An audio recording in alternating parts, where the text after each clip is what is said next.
Nah, salah satu temen gue itu ada yang dapat ya bisa dibilang kayak obat gitu plastik.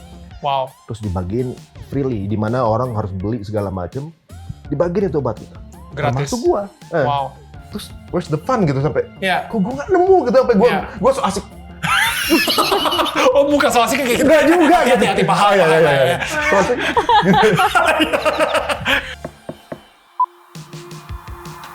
So guys, sebelum lanjut nonton video ini, jangan lupa ya, like dan share ke teman-teman kalian. Tekan tombol subscribe-nya, nyalakan bell-nya atau loncengnya. Thanks guys. Hai tetangga yang gue sayangin dan gue kasihin. Well, gue seneng banget kalian ada di sini nonton lagi. Dan yang pastinya gue hari ini gak sendirian. Karena gue ada Viola Maria Mananta, ya, istri gue yang gue sayangin. Bertamu ke rumah teman kita juga, ke tetangga kita yang kali ini. Dan tetangga kita yang kali ini sebenarnya gue udah pengen banget ngobrol sama dia dari beberapa bulan yang lalu. Karena gue emang suka banget ya. Dia dulu mantan VJ MTV juga sama gue.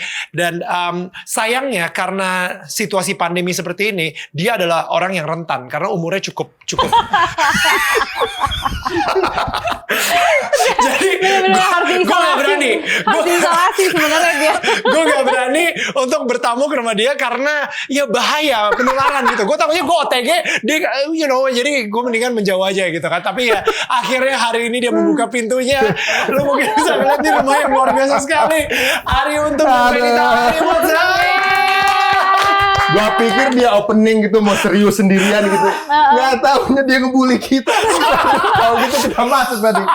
Aduh, tapi waktu mau kesini bilang sama Daniel, Nil, gue udah tes swab, udah negatif kan? Jadi baru berani. Gue juga udah negatif, tapi gue ini enggak. Tapi ini bro, thank you banget kita bisa bertamu di sini. Terakhir kali tahun berapa kita bareng ya? Kalau misalnya kita berempat, itu kayak di pernikahan kita. And we met in the mall. Oh iya. Bener. Kemang Village. Kemang Village. Itu sekitar berapa tahun yang lalu ya? Ada 2 tahun yang lalu lah. 2 tahun ya? Nge-MC sama Daniel terakhir tuh 3 tahun yang lalu nggak salah. Yang siapaan kita ya? Waktu di Kebun Siri ya?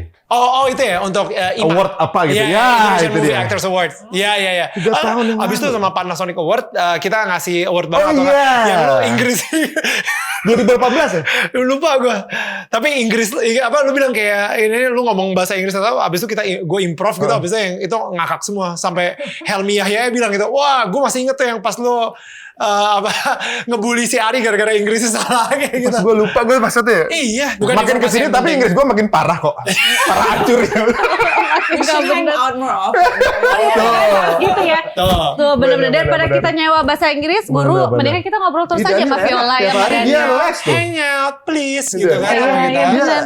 Les tiap Practically hari. neighbors, right? Bener. South Iya, iya. Jakarta. Yoi. Nanti bener-bener. apalagi kalau misalnya anak kita sekolahnya di sebelah rumah lo. Oh iya, Gue lu mampir di ngantar sini. drop main ke sini. Mampir. Iya, Yes. benar. Mampir. Kalau udah bilang Nil, anak lu sekolah di situ bilang, jadi gue bisa di sini jadi tempat parkiran buat usaha. Bawain parkiran. Tempat kopi udah ada di depan. Tempat kopi udah Ya. ada. Parkiran Gue cari 5.000. peluang aja nih, sebelah tanda kosong. Kalau emang ya lu bisa, gue beli nih. Bro, jadi Ari Untung ini mungkin waktu awal-awal gue jadi VJ tahun 2003. Jadi pertama kali gue terjun ke dunia entertainment itu gue sampai keinget ya kayak lu adalah orang pertama yang menyebutkan nama gue VJ Daniel ketika menang MTV VJ-han, right? Wah, those dia were the days. MC-nya ya, Dia berarti MC-nya ya? sama Nirina, ya kan? Dan itu gue benar-benar kayak nggak tahu kenapa muka gue itu masih kayak blow on gitu dan sejak saat itu nggak tahu kenapa we have this amazing friendship gitu dan lo gua sama Nirina sampai kita beli mobil aja merah bertiganya nggak tahu kenapa Oh wow, that's before my time. before your Iya, time Iya. very long before your time juga. Sebelum ketemu Iya, Viola, iya. rambut kita seperti kamu semua. Warnanya. Warnanya. Pengen bule. Blondie, bener. Apalagi Daniel dulu panjang. Iya. Good thing I didn't meet him yet because I would have not fallen in love with him if I. Iya. No. Tapi siapa tahu malah dulu ngefans kalau ketemu ya. Wah, ya enggak juga sih. Enggak juga sih. Dia Tapi before Viola berarti mungkin di jijik mana? kali sama gue. Hah? Udah di Jakarta belum berarti? Belum. Tahun 2009 kita ketemu. Hmm. Ya. 9 ya, 29 Jakarta ya. Yeah. Hmm. Yeah, that was it. So, gue ngerasa ya, Ri, ya. Maksudnya gini, sekarang ini kalau misalnya kita flashback, Hmm. lu tau gak, gini nih, gue pengen curhat aja nih ya. Mungkin di sini juga, mungkin pada belum tahu juga. Gue pengen curhat. Ketika gue bikin Daniel tentang ke kamu, ini kan gue ngomongnya benar-benar soal spiritual journey. Karena gue pengen ngomongin banget tentang titik rendah seseorang dan bagaimana Tuhan mengangkat orang tersebut sampai akhirnya dia kembali menjadi ada harapan baru dan lain-lain gitu ya. Nah, akhirnya gue ngomongin banyak banget soal Tuhan, soal Allah, segala kayak gitu. Dan di komentar ada yang nulis kayak gini, men, lu ngapain sih ngomongin soal Tuhan, soal Allah, segala kayak gitu. Lu coba deh, Google aja Daniel Syahrini. You welcome. Kayak gitu. Dan emang sih ada fotonya di mana gue lagi clubbing sama pada zaman itu sama sekali. Dan fotonya itu blah banget gitu kan. So tapi gue ngerasa emang kita lihat ya kayak dari Daniel yang kayak gitu, yang sebrego dan se-blow on itu bisa sampai hari ini itu karena kekuatan Tuhan gitu. And I think lu sendiri sama gue, kita berdua udah saling tahu banget. Dulu kita pernah ngobrol kan dulu. Apa tuh? Ngobrol yang dulu. Pendapat lu gimana? Yang jelas kita ngomongin agama berdua. Walaupun kita di beda gaya, tapi kita ngomongin agama, inget gak sih di ruang ganti? Oh iya. Yang pas Panasonic ya kalau nggak salah ya. Terus pandangan lu gimana, Ri? Gitu, lu tanya. Terus gue tanya, pandangan lu gini, oh pandangan gue gini gitu. Tapi kita tuh maksudnya gini, the beauty is gitu, angle sudut pandang kita mungkin dari sudut beda, tapi arahnya kebaikan yang sama gitu maksudnya. Betul. Itu maksudnya yang menurut gue kayaknya sebenarnya kalau semua orang sepakat untuk tidak sepakat, ibaratnya gitu ya. Ya, agree to disagree. Ya. Adalah hal yang manis menurut gua. Jadi ibaratnya ya sama-sama kalau secara value sosialnya sama-sama untuk kebaikan gitu misalnya kan gitu. Mungkin angle cara pandangnya aja yang beda arahnya gitu misalnya. Jadi gue pengen ceritain kayak momen, gak tau ya, gue ngerasa hidup gue even pada zaman MTV ketika gue lagi ancur-ancurnya itu tetap dilindungi sama Tuhan. Kayak dia ngejaga banget supaya gue nggak ke arah yang salah. Gue ada satu momen, ini ada bachelor partinya temen gue gitu di karaoke. Itu sampai malam banget gue sama temen-temen gue tersebut, dan itu sampai jam 4 pagi atau 5 pagi. Nah, jam 4 pagi itu tiba-tiba nyokap gue nelfon. Dan ini gak ada yang tahu nih, si teman-teman gue ini gak ada yang tahu juga. Nyokap gue nelfon, abis itu gue reject aja. Paling nyokap gue nanya gitu, lu lagi di mana? Kok belum pulang atau whatever, I don't care. Udah lanjut party lagi gitu. Itu again ini lama banget. Even Viola sendiri juga belum pernah dengar cerita ini. No, before my time. Even before your time. Ya. Nah, akhirnya gue pulang ke rumah. Pas gue pulang ke rumah, itu nyokap gue sama bokap gue itu di dalam rumah, mereka kayak dekil banget. Ternyata rumah gue di lantai 1-nya itu kebakar. Ya. Kebakar. Dan gara-gara bokap gue suka punya akuarium, salah satu generator di akuariumnya itu meledak, dan itu jam 3 pagi kejadiannya. Jadi nggak ada yang tahu. Pada saat lu lagi nggak di rumah. Pada saat gue lagi di karaoke, lagi di bachelor party teman gue, mabuk dan lain-lain, dan party itu. Nah, untungnya nggak ada korban, untungnya nggak ada yang kenapa-napa. Cuman gue ngerasa nyesel aja, gila, nyokap gue mungkin jam 4 pagi ketika semuanya lagi berasap, rumah gue lagi berasap, dia nelfon nyariin gue di mana karena dia takut gue ada di mana, dan gue lagi ada di saat yang sangat memalukan kayak gitu misalnya. Gara-gara itu, gue kayak mungkin di situ ya, gue ngerasa nyesel banget, gue ngerasa komit sama diri gue sendiri, jangan sampai gue senakal itu, jangan sampai gue karaoke lagi, dan itu gue kayak ngerasa itu dijaga sama Tuhan tuh, untuk gue nggak balik lagi ke situ, gitu misalnya. Kalau nggak tahu ya, feeling gue bisa aja kecanduan dan gue bisa aja balik lagi gitu. Wah ini seru tuh minggu lalu, yuk minggu depan lagi, yuk minggu depan lagi, minggu depan. Nah, jadi gue ngerasa kayak, wow, that was one of the experience gitu. Lu sendiri kalau misalnya lu kilas balik gitu ya, di zaman MTV, lu ngerasa gak sih kayak ada tangan-tangan Tuhan juga yang ngelindungin, yes kita sempat nakal, tapi nggak senakal itu gitu, nggak sampai ke narkoba misalnya, nggak sampai kecanduan apalah dan lain-lain kayak gitu. Lu sempet nggak ngerasa kayak gitu, bro? Gue dulu begini loh, kayak waktu pulang, ini pas zaman MTV gue juga siaran kan itu ya. Ya. Gue tuh malam tuh dijemput sama temen-temen gue gitu kan, untuk dugem gitu ya. Nah, salah satu temen gue itu ada yang dapet ya bisa dibilang kayak obat gitu, plastik. Wow. Terus dibagiin freely, di mana orang harus beli segala macam, dibagiin itu obat gitu. Gratis. Masuk gua. Wow. Masuk gua gitu. Nah, pas gua consume, yang lain itu udah ada yang ngomong sama speaker Ji. Bro, gitu udah lupa lagi gua. Wow. Udah ngomong speaker udah gini-gini. Dia ngomong, Wow. kenalan nih sama ini. Oh, bener. Kenalan, hilang lagi tuh orang, udah speaker lain udah gini-gini. Gila. Jadi asli udah bener-bener udah nggak sadar gitu semuanya. Hai Kaleng banget, tuh penyok hai lah. banget. Ah. ha. Udah penyok ya kalau kaleng ya bener. Nah, gue itu nggak berasa. Wow. Gue sampai terus where's the fun gitu sampai. Ya. Kok gue nggak nemu gitu sampai gue Iya. gue so asik. Oh, bukan so asik kayak gitu. Enggak juga gitu. Hati-hati paha. Iya. ya. So asik. Nggak ketemu. Akhirnya apa? Bukannya gue ya udah berarti bang gue nggak bisa dapet. Gue minta lagi. Wow. Siapa tahu Iya. dengan Kurang itu ya, lu kurang kurang dosisnya gitu kan. Ya. Pas gue ini tetap gue nggak dapet gitu. Ya. Nggak dapet nggak dapet feel-nya gitu kayak yang lain kayak udah entah mereka so asik juga atau gimana, siapa tuh cuma obat diare, gue nggak tahu ya gitu. Gak tau aja itu. Maksudnya gue daripada gue faking ini kan ini obat apa sih, jangan-jangan nggak tahu ininya apa, gue nggak Iya. berasa gitu asli. Placebo ternyata. Yang lain udah pada gimana sampai akhirnya gue ya hangout aja di situ kan. Ya. Terus gue cabut duluan deh karena gue nggak ngerasa gue basi sendiri nih, gitu nggak ngerasain kan. Pas gue pulang nggak taunya udah siang. Udah siang, udah agak-agak mau ya siang gitu loh, udah Ya, terang, ya. udah zuhur gitu, udah mau ke zuhur. Ya. Dan datangnya aja kita udah habis isya gitu, nggak berasa tiba-tiba kita Gila. waktu tuh muter karena nggak ada jendelanya kan. Ya. Udah jam segini gitu. Wah, gue di dalam situ cuma begitu-begitu aja, udah cuma nggak ngerasain apa-apa. Cuma pas di rumah mungkin agak gitu, ya, ada gitu-gitu, tapi nggak ngerasain. Gua diajakin Mary Jane gitu kan, itu juga nggak ketemu gitu, maksudnya nggak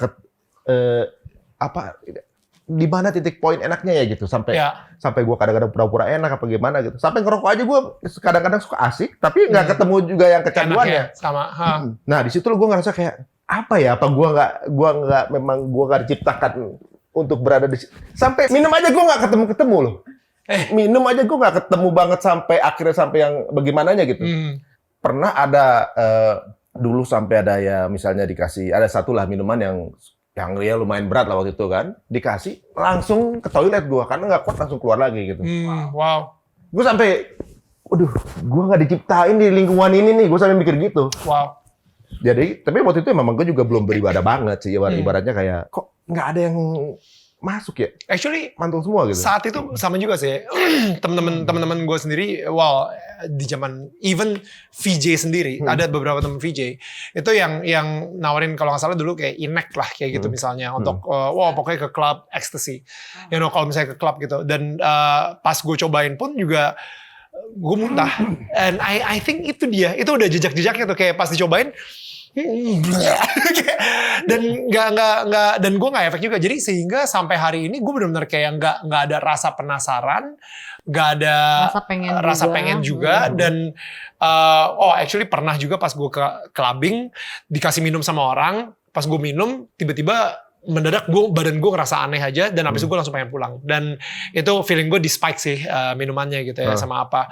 Tapi itu tuh gue ngerasa kita emang orang-orang mikirnya kalau misalnya zaman MTV itu zaman yang benar-benar wah lu rockstar banget, lu superstar banget, lu ngelakuin apa aja sah kayak gitu kan.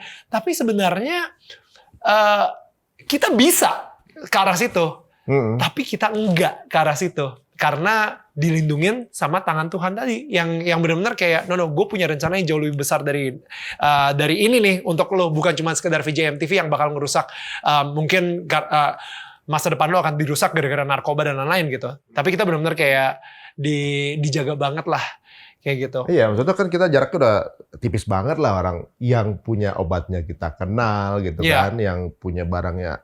Even sampai ada yang misalnya jarum sekalipun ya, gue tuh takut sama jarum. Oh iya. Gitu. Jadi ibaratnya gue kemarin periksa aja, aduh, gitu. Nggak Rapid test. rapid test aja. Jadi emang bener Tes gula darah aja. asli. Sampai akhirnya anak gue jadi ikutan gara-gara liat gue takut kan gitu. Jadi mestinya gue nggak boleh gitu depan anak gue kan. Jadi dia apa nih kan yang bikin gitu kan. Jadi ya gue nggak bisa nutupin itu ketika gue cemen gitu. Ya tapi ya akhirnya gue ngerasa ya mungkin ini salah satunya kali ya. Maksudnya dulu mungkin kita rasa ini nggak cool gitu dulunya. Dulu gue rasa ini nggak cool dengan begini. Gue kenapa sih gue nggak bisa ngerasain ini gitu kan? Itu bener. Wah ya teman-teman gue pada ngerasa gue enggak ya. Gue pikir dulunya nggak cool. Tapi pas sekarang gue pikir, andaikan gue dulu ikutan misalnya ya, itu mungkin tuh sampahnya 40 tahun nggak keluar tuh kan? Ya. Di tubuh gue misalnya tuh toksiknya nggak keluar segala macam sempat konsum itu. Betul. Nah itu menurut gue ya salah satu tandanya di situ mungkin. Ya, dan ya seperti tadi gue bilang gitu, kayak kita benar-benar, gue ngerasa kita dijaga banget lah. Kita berdua nih dijaga, sama teman-teman VJMTV yang lainnya juga banyak yang dijaga juga gitu. Maksudnya dari kita sendiri itu sampai sekarang kita di posisi ini, kita benar-benar kayak dijaga banget sama Tuhan. Dan karena kalau lu udah ngerasain jadi rockstar, gue belum. Yang mananya maksudnya? Bagian Bagaimana itu ada band namanya Tabu dari mana gitu kan, Tapi itu waktu belum sakit ini kan. Lagi manggung. Kalau dulu manggung itu masih bisa begini-begini gitu. Kalau sekarang suaranya tinggi banget. Sakit. Keren. Sakit ini. lu udah jadi rockstar bro, dan maksud gue, dan kita itu pengen banget kayak gila ya, kayak andaikan kita bisa jadi, apalagi kita interview artis di masa MTV, ya nggak sih, kita pengen jadi salah satu dari mereka, you know. Lu sempet kita interview juga ya kan sih, sama temen-temen ya kan. Dan, tapi emang masa itu ya Nil, kita interview artis, misalnya interview penyanyi gitu. Kalau kita pengen jadi band, bisa jadi band. Bisa, gitu kan? banget, cepat. cepat. Kita interview pemain film, pengen main film gitu. Ya. Maksudnya tinggal semudah itu waktu itu kan gitu. Kita mau apa juga misalnya, gara-gara gua syuting, gua jadi kayaknya bisa nih syuting. Akhirnya bikin PH sama Pak Sakti. Ya kan? Right. Gitu kan. Gara-gara interview band, akhirnya bikin band. Ya. Gitu kan. Jadi gara-gara ngelihat itu jadi kepengenan Kayak terinspirasi aja dari mereka kayaknya gitu. gua bisa nih gitu kan perasaan kita gitu kan. Nah, itu sebenarnya momen-momen itu ibaratnya tergantung gimana kita bawanya kan sebenarnya. Kalau tau gua kayak kepengen teler terus hidup, bisa juga kan gitu. Bisa. Cuma untung aja opsi itu nggak masuk kan. Lu udah jadi rockstar, lu udah jadi pemain film juga, lu dan banyak banget lah, banyak lagi yang udah lu achieve gitu, which is really amazing. Kenapa gue look up banget sama lu salah satu VJ yang tua gitu ya, yang paling tua ya, tapi saya secara karir pun juga lu stabil banget gitu. Nah gue pengen nanya deh, kayak kapan sih lu tahu kalau misalnya ternyata nih semua yang lu kejar ini sebenarnya pada akhirnya kekosongan aja. Yang lebih penting adalah ada sesuatu yang lebih besar dan ada sesuatu yang lebih penting lagi sebenarnya di luar sana gitu. Ya, momen-momen kita berangkat pagi kerja, syuting, malamnya dijemput temen, kan, pulang pagi lagi gitu kan. Ada di mana momen di era itu gua capek banget gitu.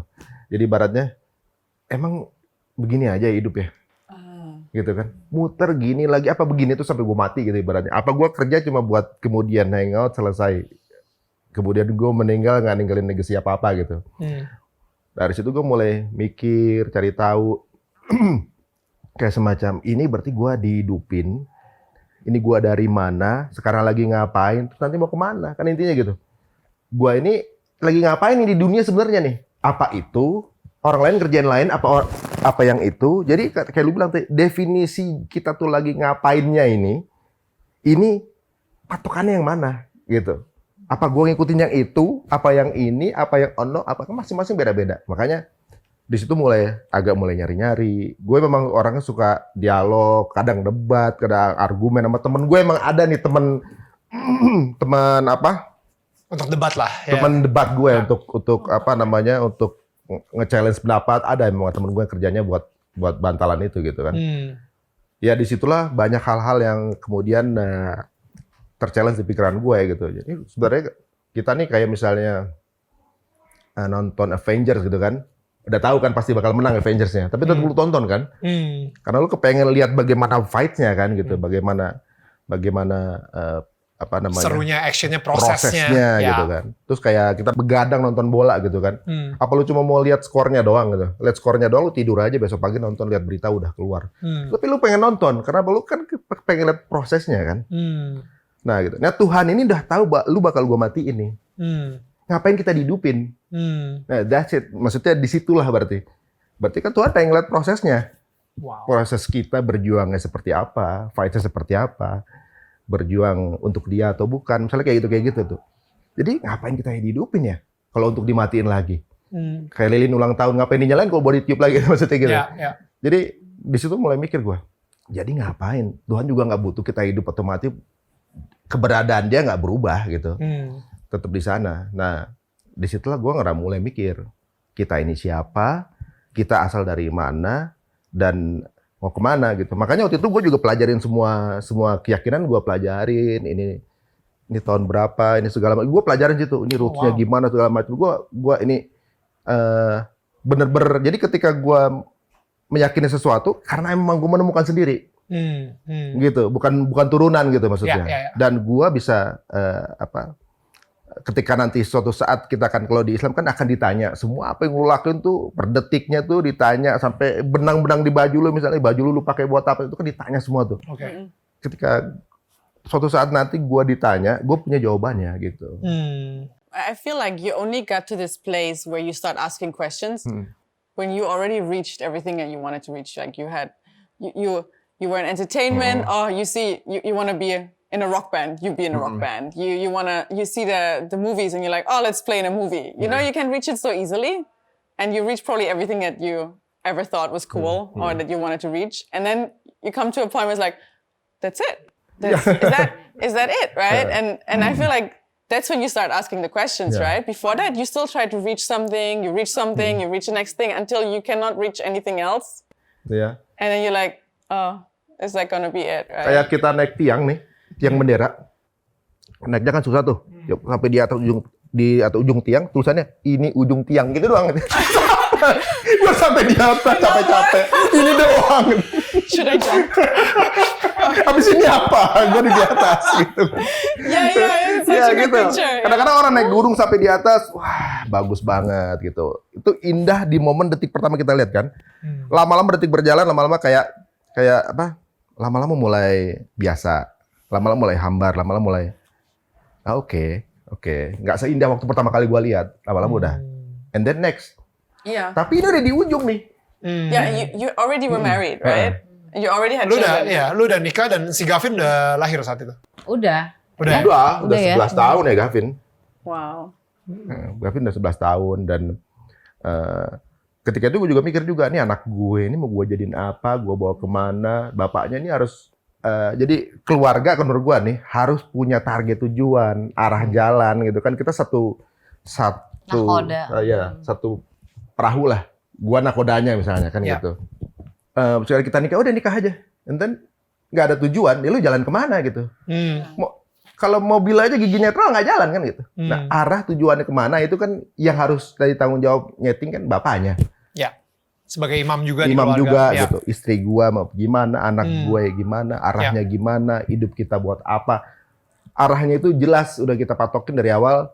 Kita nikah untuk apa, kamu sekolah untuk gimana, ngapain segala macam, itu sudah ada apa namanya tujuannya gitu. Udah jalanin aja lah. Ya. Kalau jalanin kita nggak ada target apa gitu. Kayak di bawah ombak aja, di bawah arus aja. Iya, Lu nggak tahu arahnya mau kemana dan lu ngikut arus aja gitu. Kalau kita ngikut arus kan kayak air ya. Air ngikut arus tapi selalu jatuhnya ke tempat yang lebih rendah. Kalau kita ngikutin kayak seperti air, lama-lama kita ngikut ya rendah ya, ikutnya lama-lama kita ngikut yang lebih low lagi. That's so good. That's so good. How was that for you? I mean, that he was on that journey, right? What about you? Were you having like a parallel journey, or like did you find yourself somewhere else, or were you clashing with him in this Sama nggak saat itu? Enggak, sama sekali enggak. Malahan gue tuh adalah orang yang paling kontra banget sama dia. Jadi waktu dia udah mulai ngomongin soal agama, kan ya kita kadang kalau misalnya orang udah ngomong soal agama kita ngerasa kayak iyalah lu sok suci banget sih gitu. Apalagi ketika suami, terus dia pasti kan pengen nuntun gue kan sebagai istri gitu. Otomatis kan dia kayak punya banyak nasihat buat gue, ya termasuk ya gue nutup aurat gitu ya. dia selalu ngomong terus. Mungkin pertama diskusinya enak, kayak just like ya udah ngobrol gitu. Tapi kalau misalnya udah itu setiap hari dan itu terus yang diucapin, cuma sekedar ngomong, aku pengen deh kamu nutup aurat, aku pengen deh kamu berhijab. Tapi kan all the times gitu. Lama-lama kan gue bosan dan yang ada gue jadinya gue berantem. Jujur aja, kita berantem ya. Almost 1 year kita tuh yang berantem yang hampir kayak kita udah nggak cocok lagi deh. Wow, tahun berapa tuh? Ya 18 ya? 2018. Enggak, 17. 2016, 2017 ya. Gue pacarannya like 3, malah 4 years ago. Ya. gue pacarannya diadiin berapa tuh gue syuting ke sana tuh Ayah dan Cinta. Di sana baru kita romantis. Kalau di rumah berantem. Iya. Pas gue syuting dia kan nyusul ke sana. Udah kayak orang pacaran kita. Waduh, lupa gitu. Pas balik ke Jakarta mulai lah ngomongin yang begitu-begitu. Balik lagi. Tapi kalau menurut gue sih ya namanya saat itu gue kan juga baru belajar ya kan. Pada saat orang baru belajar itu kadang-kadang maunya langsung ngegas gitu kan. Semangat. Terlalu semangat gitu. Gitu sih kesannya kok terlalu tajam kata-katanya kan gitu kan. Tapi setelah banyak belajar, gue ngerasa semakin belajar kok gue semakin nothing ya rasanya. Kalau gue apalagi kalau kadang gue suka ketemu ustadz, ketemu yang berilmu, gue tuh kayak aduh ilmu gue paling dikit. Gue ibaratnya kayak gue masih banyak salah gitu. Jadi itu yang gue ngerasa kayak akhirnya dia ngomong begitu. Waktu kamu dia sempat ngomong kita tuh nggak cocok gitu. Kalau sinetron tuh nggak cocok. Abis itu hidungnya kembang pis. Dan itu berarti ini gila banget sih karena lu saat itu benar-benar lagi fokus banget untuk memperdalam agama dan keyakinan dan mempunyai hubungan yang intim dengan Tuhan gitu ya. Dimana lu ngerasa lu so suci, mendingan kalau kayak gini kita pisah aja. Ya. Itu dilema kan bro. Maksudnya jadi antara gua memilih Tuhan atau gue dicerain istri gua nih. Sempat terjadi seperti itu? Yes. Oke, and then? Pada saat waktu dia bilang kita nih nggak cocok gitu kan, itu pertama kalinya dia ngomong ke gua hal seperti itu dan dia dengan emosi ngomong gitu, gua ngerasa istri gua ngomong gini sama gue gitu. Dan itu udah 11 tahun 11 pernikahan. tahun married. Ya. Gua kayak pause gitu. Hah? Ini ada dua pilihan. Gua lanjut kalau dia nggak mau ikut ya udah gitu kan. 2 berarti bukan gini caranya gitu. Oke, tapi lu nggak mikir yang ketiga, ya udah kalau gitu kita pisah. Itu yang pertama kan, kalau lu nggak mau ikut ya udah. Gue pikir Dan, gitu. Gue pikir kalau misalnya lu nggak mau ikut ya udah nggak apa-apa kita married. Cuman kita ya, gue tetap dengan arahnya lu dengan arahnya lu ya Karena udah. kalau lo tahu ketika saat itu keadaan rumah tangga kita tuh nggak enak banget Mil. Di rumah tuh kayak panas gitu loh. Guanya ego banget waktu itu soalnya kan. Tapi gua tau emang ya dunia. Karena kan kita punya anak-anak kan. Kalau misalnya kita mau fight berantem gitu depan mereka juga nggak bagus buat mereka kan. Jadi saat itu kita nggak sehat banget. Rumah tuh nggak sehat banget. Bener-bener kayak gue tuh pulang cuma sekedar oke gue pulang karena gue punya anak.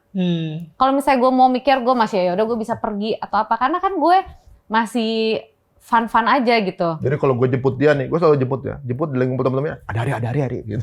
Oh serius? Ya benar, it happens man. Gitu. Dan lu saat itu lu sempat mikir untuk ya udah demi Allah gue ceraiin deh istri gue. Sempat mikir kayak gitu? Gue bukan itunya, tapi gue pikir bahwa ego gue yang bermain. Bahwa gue sebagai laki-laki dan lu nggak nurut. Awalnya itu. Kemudian di sisi lain, mungkin bukan begini caranya. Cara yang benar itu seperti apa? Akhirnya apa? Gua mundur ke belakang, gua nggak minta dia lagi, gua udah perbaikin ibadah gua aja. Lu Gua doa malam, sama gua Allah. doa, gua ngobrol sama yang punya hatinya dia. So good. Dia Yes. punya hatinya, maksudnya dia Ya, ya. pemilik hatinya, dia bisa robah hatinya, Ya. gua Ya. nggak mampu gitu. Yeah. Jadi orang bilang lu bisa, karena hidayah dari, enggak, hidayah itu cuma dari Ya. Allah aja, bukan dari gua. Lu nyuruh orang hijrah, nyuruh orang pindah agama, nggak punya nggak boleh ibaratnya kayak gitu. Ibaratnya kita tuh nyuruh gitu. Kita cuma tujuan kita ngasih tahu gitu. Nah, sama istri gitu gue udah level nyuruh. Ya. Pas awal-awal. Gue kan ibaratnya gue mesti ngingetin dia. Gue tugas kita tuh hidup gue tuh cuma ngingetin gitu, berdakwah tuh maksudnya ngingetin, sayang mesti gini-gini, mesti gitu. Caranya gitu. Gue mundur ke belakang, gue nggak ngomong apa-apa buat dia. Gue anak-anak gue kalau anak-anak emang harus disuruh ya karena mereka masih belum ada ini. Gue wajibin segala macam. Kalau nyuruh dia sholat, anak gue yang cewek yang bangunin. Gitu urusannya. sama apa namanya, sama Karena kalau gue pagi-pagi subuh ya, kan gue orangnya bukan yang morning person ya. morning person gitu ya. Jadi pagi-pagi jam 5 atau jam 4 dia bangun pasti berantem dong. Ya lo lagi tidur terus dia bangunin lagi kan. Wah kita apaan sih lo gitu. Tapi ketika anak yang bangunin kan nggak mungkin gitu. Pas banget, oke sayang. Masa It's so funny though. Like, I mean, you know, like when you try to change her and you couldn't change her, right? It's like Yeah. you cannot change people, but God had changed you already. And the moment you're like, okay, I'm going to let go of her. Up to you, God. Iya. God is like, finally I can work on her, you know? Like Yeah. you made space, you know? Sama juga aja dengan It's like before, benar. because you were always like, probably God couldn't even work in her, right? Because you were like on her the whole time. Yeah. Oh It's iya, like, jadi maksudnya yeah. kayak Tuhan aja itu nggak sempet ngomong sama Fanny sendiri karena lu ngomong mulu sama Fanny. Iya, betul. Satu itu juga, gue ngerasa bahwa gini, lu ngerubah orang, kayak lu udah bener aja gitu sebenarnya. Why? Lu benerin dulu diri lu sendiri gitu. Iya. Akhirnya gue Iya. benerin gua maksudnya ngasih alasan ke Allah untuk gue udah pantas lu dapet istri yang begini. Jadi gue cuma nggak memantaskan diri, gue kasih alasan untuk gue bisa dapet apa namanya, dibolehin. Gue kan ya Allah, gue cuma pengen minta istri yang solehah gitu kan, pengennya kayak gitu. Nah kalau gue nyuruh lain ceritanya. Jadi ibaratnya di sini alih-alih gue ngerubah dia, gue ngerubah diri gue dulu yang bener. So good. Ya. Gue rubah dulu yang bener, ibadah gue gimana, terus gue bagaimana tata cara menjadi suami yang baik. Akhirnya gue belajar dari isi rohnya itu, tata cara bagaimana dulu Rasul gitu. Dia pulang malam nggak mau ketuk pintu kamar karena takut bangunin istrinya. Dia tidur di depan pintu kamar. Tapi paginya nggak tahu bahwa ternyata istrinya pun tidur di balik pintunya karena nunggu suaminya. Aww. That's the beauty. Maksudnya justru dia beliau kan meminta kita berbicara sesuai bahasa kaumnya.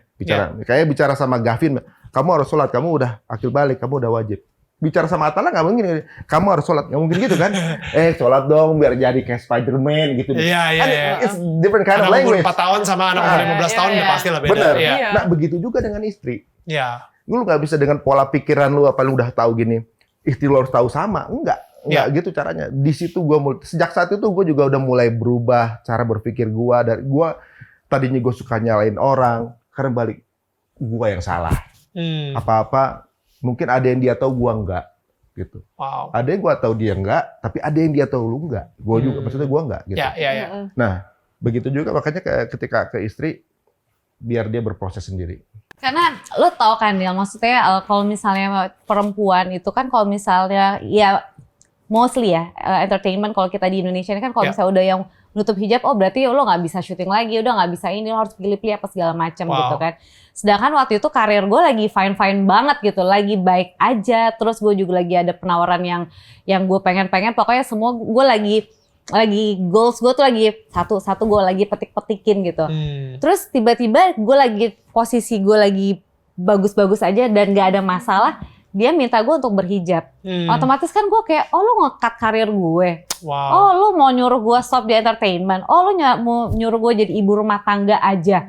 Kan itu kayak ada pemikiran-pemikiran di belakang gue yang kayak, kok dia gitu sih, kok tega banget sih. Emang kenapa gitu? Emang kalau misalnya gue begini aja, yang penting kan gue baik, gue juga tahu gue ada Tuhan, gue ada Allah gitu. Udah, gue sholat. Tapi apakah harus kayak gitu? Gue ngerasa bahwa kayak ya udahlah, toh juga yang penting tuh hatinya yang dihijabin, gue bilang gitu kan. Udah, terus akhirnya sampai berjalan dengan waktu, gue sebenarnya yang kena banget itu dari netizen. Jadi dia pernah posting something gitu di sosial medianya dia, terus ngomongin tentang agama dan semua tuh baik-baik aja dan gak ada sama sekali ngomongin sara atau apa tuh gak ada. Netizen bilang gini, Ri, lu tuh kenapa sih sok suci banget? Lo sok-sok ngomongin agama, tapi lo tau sendiri kan di agama lo, bini lo sendiri gimana? Masih joget sana sini gitu kan, ya kan lo tau ini gue gitu kan. Terus masih ngomongin orang acaranya, karena infotainment gitu kan. Dan nggak tau kenapa, karena dia orang itu nge-tag ke gue, otomatis gue baca komennya orang itu, terus gue langsung kayak, loh kok gue yang kena ya gitu. Tapi gue berpikir lagi, gue lihat lagi postingannya si Ari kan, apakah ada yang salah nggak sih? Apakah ada yang menyinggung nggak sih? Pas gue baca lagi nggak ada, dan malah kata-katanya dia di sosial media itu malah kok indah banget ya gitu. Gue langsung berpikir kayak laki gue tuh selama ini bener deh. Laki gue pengen ngajak gue tuh yang arahnya mungkin lebih bener. Dan gue dulu ketika gue mau merit, gue selalu doa sama Allah gitu ya. Gue minta dicariin imam buat gue yang bisa nuntun hidup gue gitu. Wow. Karena ya lo tau kalau perempuan itu kan butuh sosok laki-laki yang leader gitu kan, yang bakal nuntun gue gitu. Apalagi gue udah punya anak-anak juga. Terus saya dari situ, oke, dia maunya apa sih gitu. Awalnya gue berpikir, oh ya dia mau gue berhijab.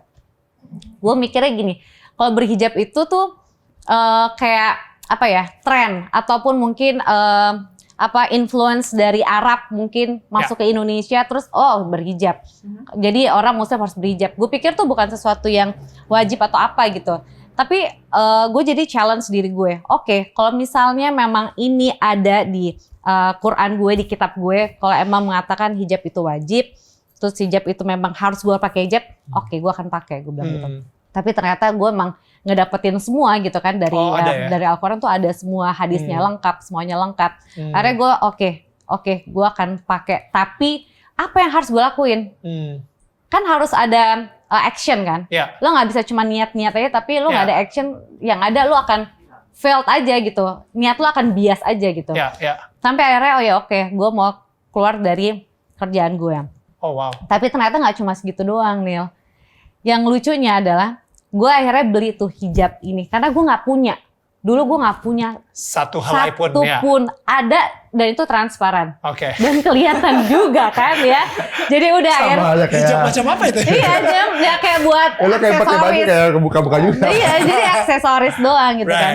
Akhirnya gue beli tapi gue nggak mau dia tahu. Jadi gue pelan-pelan gue beli. Akhirnya gue coba satu malam gue coba di depan kaca. Terus yang gue lihat di depan kaca adalah oh my god, kok gue tua banget sih, kok gue jelek banget. Karena lu udah punya image itu di mata lu kan ya, karena gue berpikir bahwa pakai hijab tuh panas, pakai hijab tuh ribet apa segala. Udah.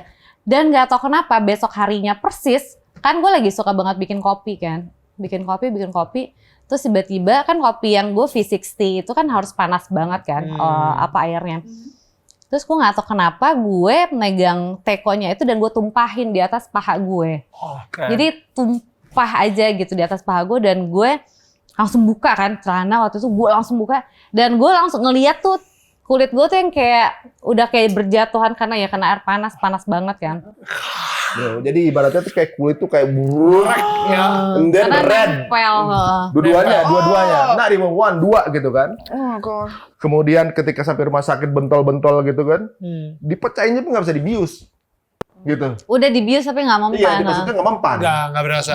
Terus ikat gitu pakai kayak kasa kayak apa gitu yang kelihatan. Jadi transparan. Kalau yang masih infeksi tuh masih lengket gitu ya, masih nempel tuh berarti masih. Kalau udah mulai kering, berarti udah lepas. Berapa hari kering, dibuka terus diapain? Dikupas lagi, bro. Oh man. Ketika di perjalanan itulah gue yang berasa gini. Kok lu tega banget sih? Gue marah sama Allah, Tuhan gue gitu. Kok lu tega banget ya? Ketika gue mau berhijab, gue mau mencoba ngikutin semua perintah-perintahmu, tapi kok malah ini yang dikasih gitu. Kayak marah kan, kayak kok tega sih gitu.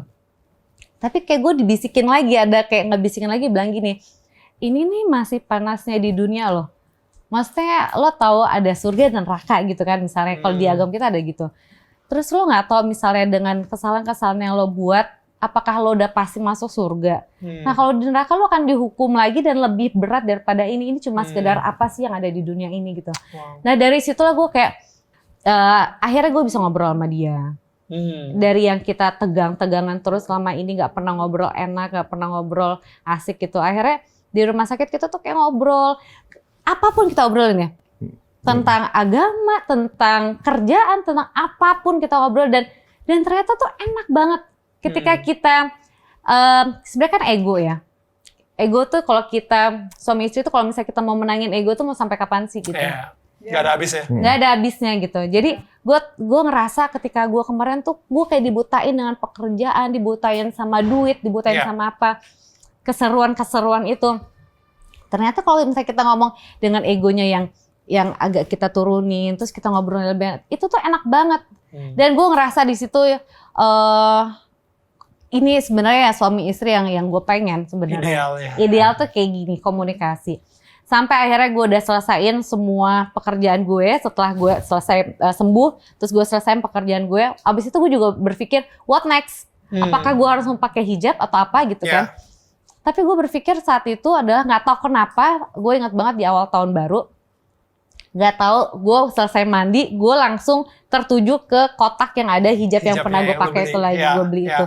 Terus gue mikir, kayaknya emang gue tuh harus ngelewatin proses demi proses ini karena Allah tuh pengen nguji gue gitu. Gue tuh sebenarnya mau pakai hijab, gue pengen ngikutin aturan agama gue itu cuma sekedar karena laki gue, karena atau emang gue pengen nurutin apa kata Allah gitu, maunya Allah seperti apa. Nah dari sana gue berpikir, Bismillah kalau misalnya emang ini jalannya gue untuk ini, tolong mudahkan. Dan gue pakai. Daniel, itu semua ketakutan-ketakutan yang gue rasain itu hilang. Sampai akhirnya tiba-tiba dia mau resign dari pekerjaannya aja, dia keputusan dia sendiri. Berarti gue, aku nggak pernah minta itu loh, gitu. Nggak pernah nyuruh kamu keluar dari pekerjaan. Nggak, emang aku mau banyak lebih belajar lagi deh, gitu. Ya silahkan. Gue pikir akan pertengahan 2018, nggak taunya kontraknya cuma sampai Desember. Udah berapa tahun kerja? 8 tahunan, 8 tahun lebih gue kerja. Udah lo kebayang nggak tiap hari kerjaan kayak gitu, udah kayak everyday tuh mama keluarga baru. Kalau ngeliat acaranya gitu dulu, pas lihat lagi ada acara, itu acara aku dulu. Tapi itu, tapi man, it's hard for the first tapi year, itu gue belajar yang namanya ikhlas. Selama ini mungkin lo ikhlas Surrender, itu lo kayak, Surrender. Tapi itulah yang gue ngerasain bener-bener real ikhlas itu kayak apa. Banyak orang yang begitu ikhlas disertai dengan rasa takut. Kayak misalnya, kalau misalnya nanti nggak dapat kerjaan seperti itu lagi gimana? Kalau misalnya gue nggak tenar lagi gimana? Kalau gue nggak punya uang untuk anak-anak gue sekarang aja, misalnya 2 saat itu atau 3 gitu, gue nggak tahu. Udah 3 ya. Nah itu gimana? Jadi ketika kita ikhlas, secara otomatis ada rasa ketakutan juga. Lu ngerasain seperti itu juga? Iya, banget. Satu, pekerjaan kantor lagi gitu, kerjaan begini, dia ngelepas pekerjaannya, ada yang 2 iklan itu selesai juga, and then yang tiap hari keluar untuk kerja, nothing, we're zero. Jadi ibaratnya kita nggak ngerjain apa-apa, kalau kantor ya sedikit-sedikit pekerjaan kecil masih gua ambil akhirnya, gitu kan. Gue yang ini gue nggak mau dulu, tapi ada kerjaan gua ambil. Udah yang dari sedikit ini kita bisa hidup, gitu kan. Dari ini aja gitu. Kita tadinya memang pasti kita bisa hidup nggak nih ke depannya gitu kan. Nah jadi ibaratnya kayak kalau kita mau sesuatu yang lebih besar, yang lebih there's something good in front something gitu. bigger. Jadi ibaratnya kita tuh ngerasa kayak udahlah. Ya sampai dia ngomong gini, Pi, what next abis ini? Aku juga nggak tahu sayang. Sampai kesini aja aku dari nol kok. Insya Allah kita bisa gitu kan. Ini gue ceritain pas dia lagi launching brand hijabnya dia. Apa yang kamu raguin, ini Allah udah ngasih nih wujudin sekarang. Apa yang kita takutin, semuanya dikasih loh belakangan ini. Tanpa kita harus banyak-banyak, wah minta ya Allah. Tapi pelan-pelan kita diberikan waktu berproses, mensyukuri dapatnya sedikit kita. Kadang-kadang bersyukur. Kita nggak ada pekerjaan gitu, cuma diundang sharing gitu, cuma dikasih amplop gitu ya. Dikasih amplop gitu, kita alhamdulillah gitu. I feel like, you were so holding on to the career, and we all do that, right? We hold on to the things that we think will make us happy, fulfilled, and letting that go and saying, okay, God, you take it. And then trusting him that he will provide, because I think we mostly think like we trust in our career to provide for us, right? Like we hold on to the jobs and to the TV station and to the whatever YouTube channel. Like we think like, this is my career. This is what will give me money. This will sustain me. But we forget that it's God who actually, who blesses us through those different work, right? And if we let go of the thought that it's the thing, then we realize it's actually God who has been providing the whole time, right? Kita dapat dari mana? Aduh, dari Jerman bro, ini oke punya lo. Made in Jerman bisa ya. Sapinya tuh mas. Tapi maksud gue emang sih kadang-kadang di tengah karir gue sendiri juga sempat ngerasain di mana gue menuhankan berkatnya, bukan menuhankan pemberi berkatnya. Maksudnya hadiah dari kesabaran pasti sesuatu yang bagus. Iya. Gitu. Misalnya lu lagi ngerasain kayak gitu, sabar aja ntar juga. Kalau emang jodohnya rezekinya buat lu pasti akan balik juga. Karena kita yakin banget kita tuh semua kayak jodoh, rezeki, maut atau apapun itu semua kan memang udah ada garis tangannya kita tuh emang udah digarisin. Betul. Takdir kita tuh udah seperti apa, tapi bagaimana kita mengupayakan dan juga ikhtiar kita. Kita juga nggak bisa bilang, oh tenang aja rezeki dari Tuhan. Tapi kita nggak ngapa-ngapain itu juga nggak bisa. Pasrah itu harus pasrah itu depannya kata ikhtiar. Tadi dibilang ikhlas kan. Ikhlas itu kalau di Islam ada surat namanya Al-Ikhlas tuh. Ikhlas ini cuma 6 ayat, tapi nggak ada kata-kata ikhlas di dalamnya. Jadi ikhlas itu nggak usah lu ngomong, gitu kan? Maksudnya ngomong, wah ikhlas, tapi ikhlas di surat Al-Ikhlas itu kan menuhankan, melakukan semuanya buat dia. Jadi ketika ikhlas, kita ngelakuin sesuatu, misalnya gue berbuat baik nih sama dia nih, setia segala macam, terus kemudian dia misalnya berbuat salah sama gue marah, gitu kan? Berarti lu ada sedikit gak ikhlas ya, karena apa? Karena lu berharap imbal balik dari dia. All you have to do just give gitu. And then apa yang lu dapat nanti tinggal lu tunggu aja. Gitu. Sama kita sendiri juga ngerasa sebagai suami istri kita nggak pernah bisa expect dilayani.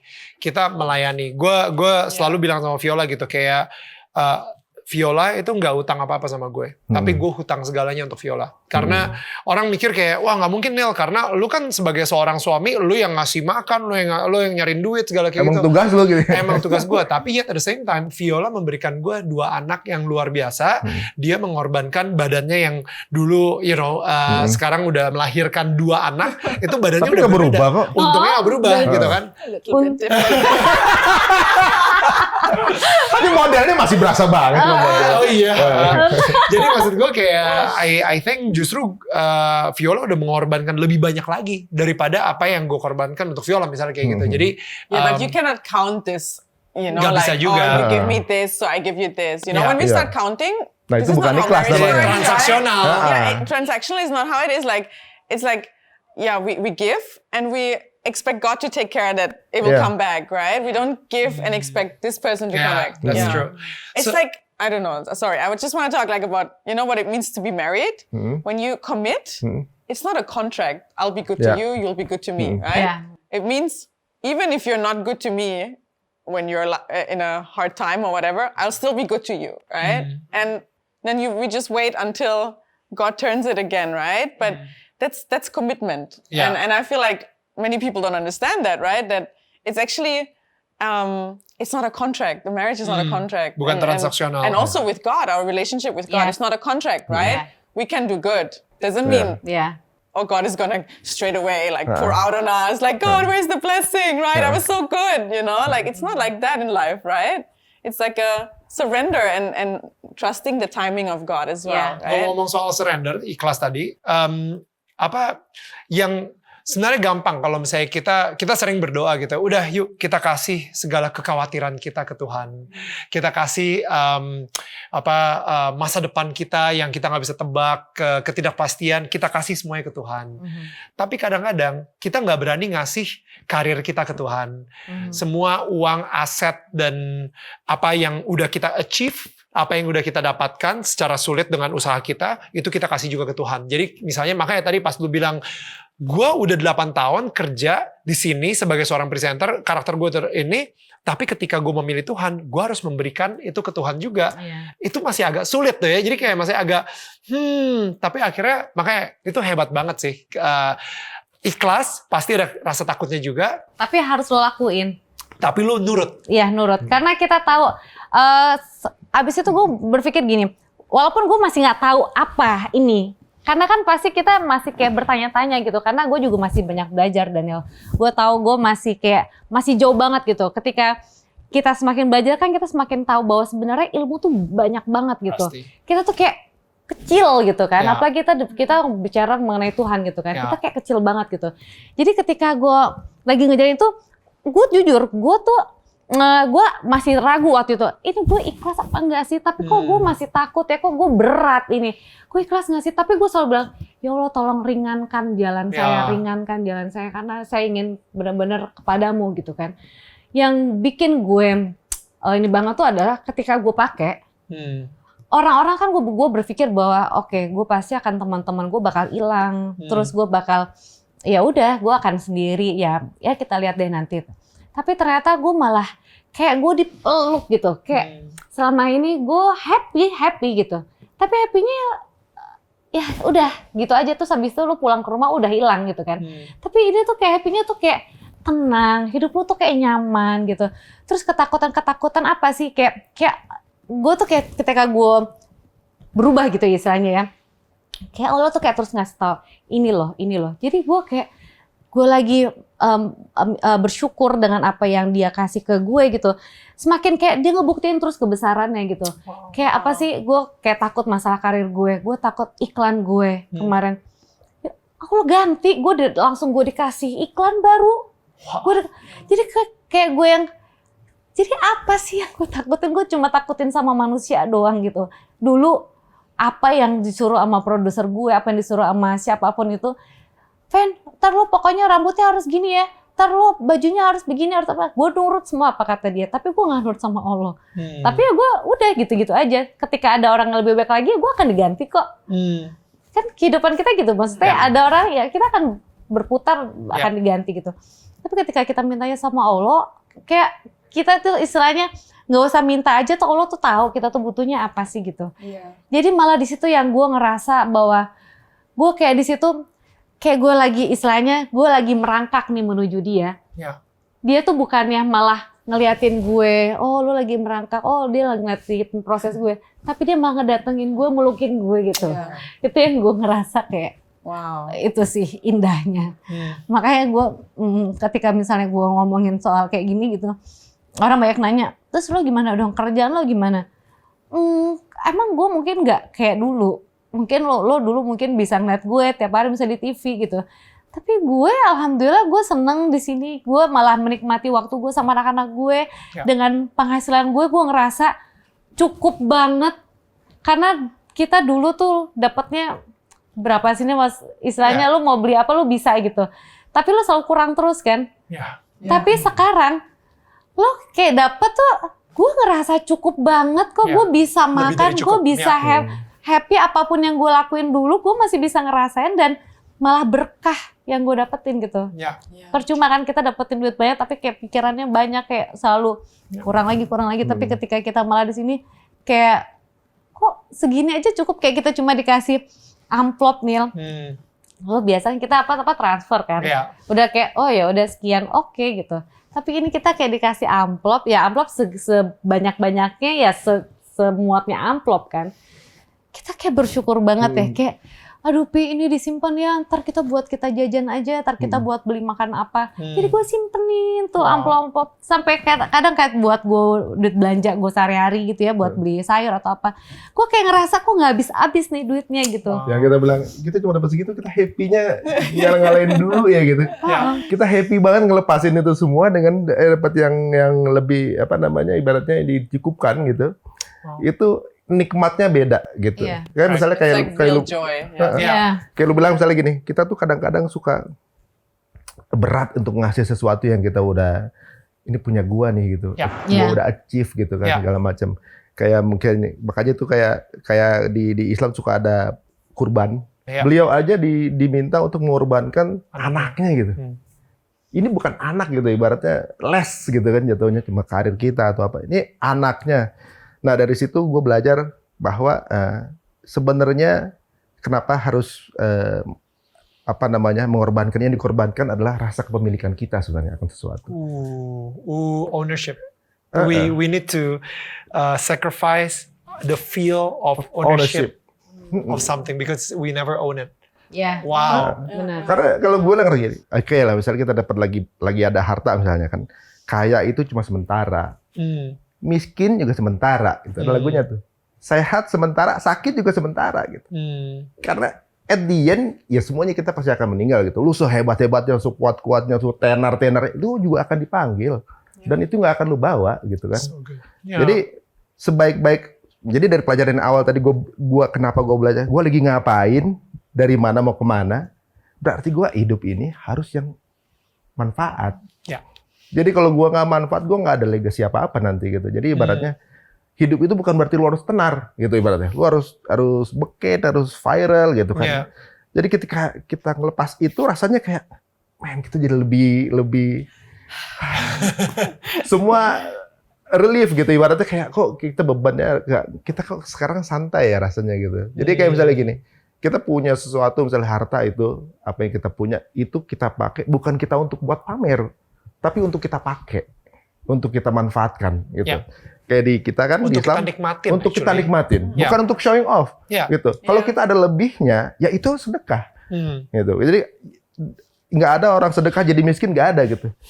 Setuju. Orang yang gue lihat yang sering sedekah tuh nggak ada yang miskin, apapun agamanya menurut gue. Ya. Dia sering ngasih, dia akan dapat baliknya itu bergulung. Karena kalau gue ngerasa bahwa kita perlu ngasih alasan ke Tuhan, ngasih alasan orang ini worth it untuk kita kasih banyak harta karena dipakai lagi buat orang, gitu. Jadi kalau gue, So good. Yeah. kalau kita sekarang misalnya merasa kaya, punya banyak duit gitu, sekaya-kayanya lu beli baju sebutik yang lu pakai juga cuma satu, Iya. nggak lu bisa pakai semuanya kan, gitu. Jadi kadang-kadang di rumah juga pakainya oblongan, Iya. gitu.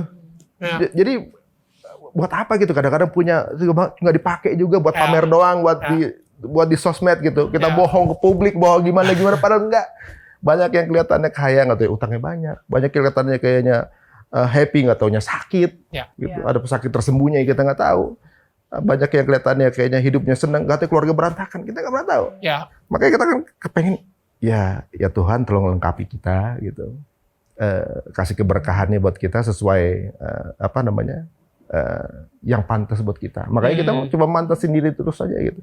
Kalau kita nggak dalam bisnis harus ada manfaat, dalam transaksi bisnis pun harus ada manfaat. Alhamdulillah akhirnya dikasih keringanan, kemudahan gitu, Kelancaran. kelancaran. Gue sempet ngobrol sama lu di IG Live dan kita kepotong tuh pas di IG Live. Dan gue masih inget banget karena gue penasaran, gue kaget. Lu sempet bilang sama gue kalau ketika lu kalian berdua memutuskan untuk hijrah, itu ternyata banyak temen-temen lingkungan lu yang akhirnya juga menjauhkan diri dari kalian gitu. Dan bahkan kayak ya tadi lu bilang juga ya, iklan akhirnya pull out. Dan netizen jadi mendadak ada hater baru gitu misalnya. Misalnya so suci lah segalanya dan lain-lain gitu ya. Jujur gue kaget. Gue pikir dengan lu hijrah justru lu malah, apalagi dengan negara yang populasi muslimnya itu terbesar di dunia, lu justru malah karir semakin naik. Nah, jadi gue penasaran sih,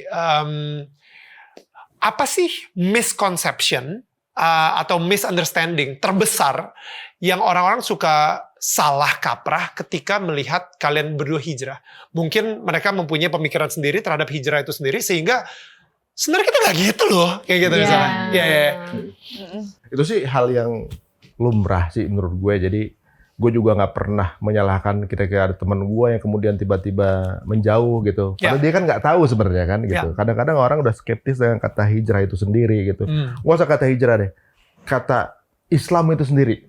Kadang-kadang orang juga suka misconception. Ada yang Islam means teroris misalnya di luaran sana. Ada juga pasti gitu. Kalau gue ketemu orang di luar segala macam ngobrol gitu, ada yang berpemikiran seperti itu gitu.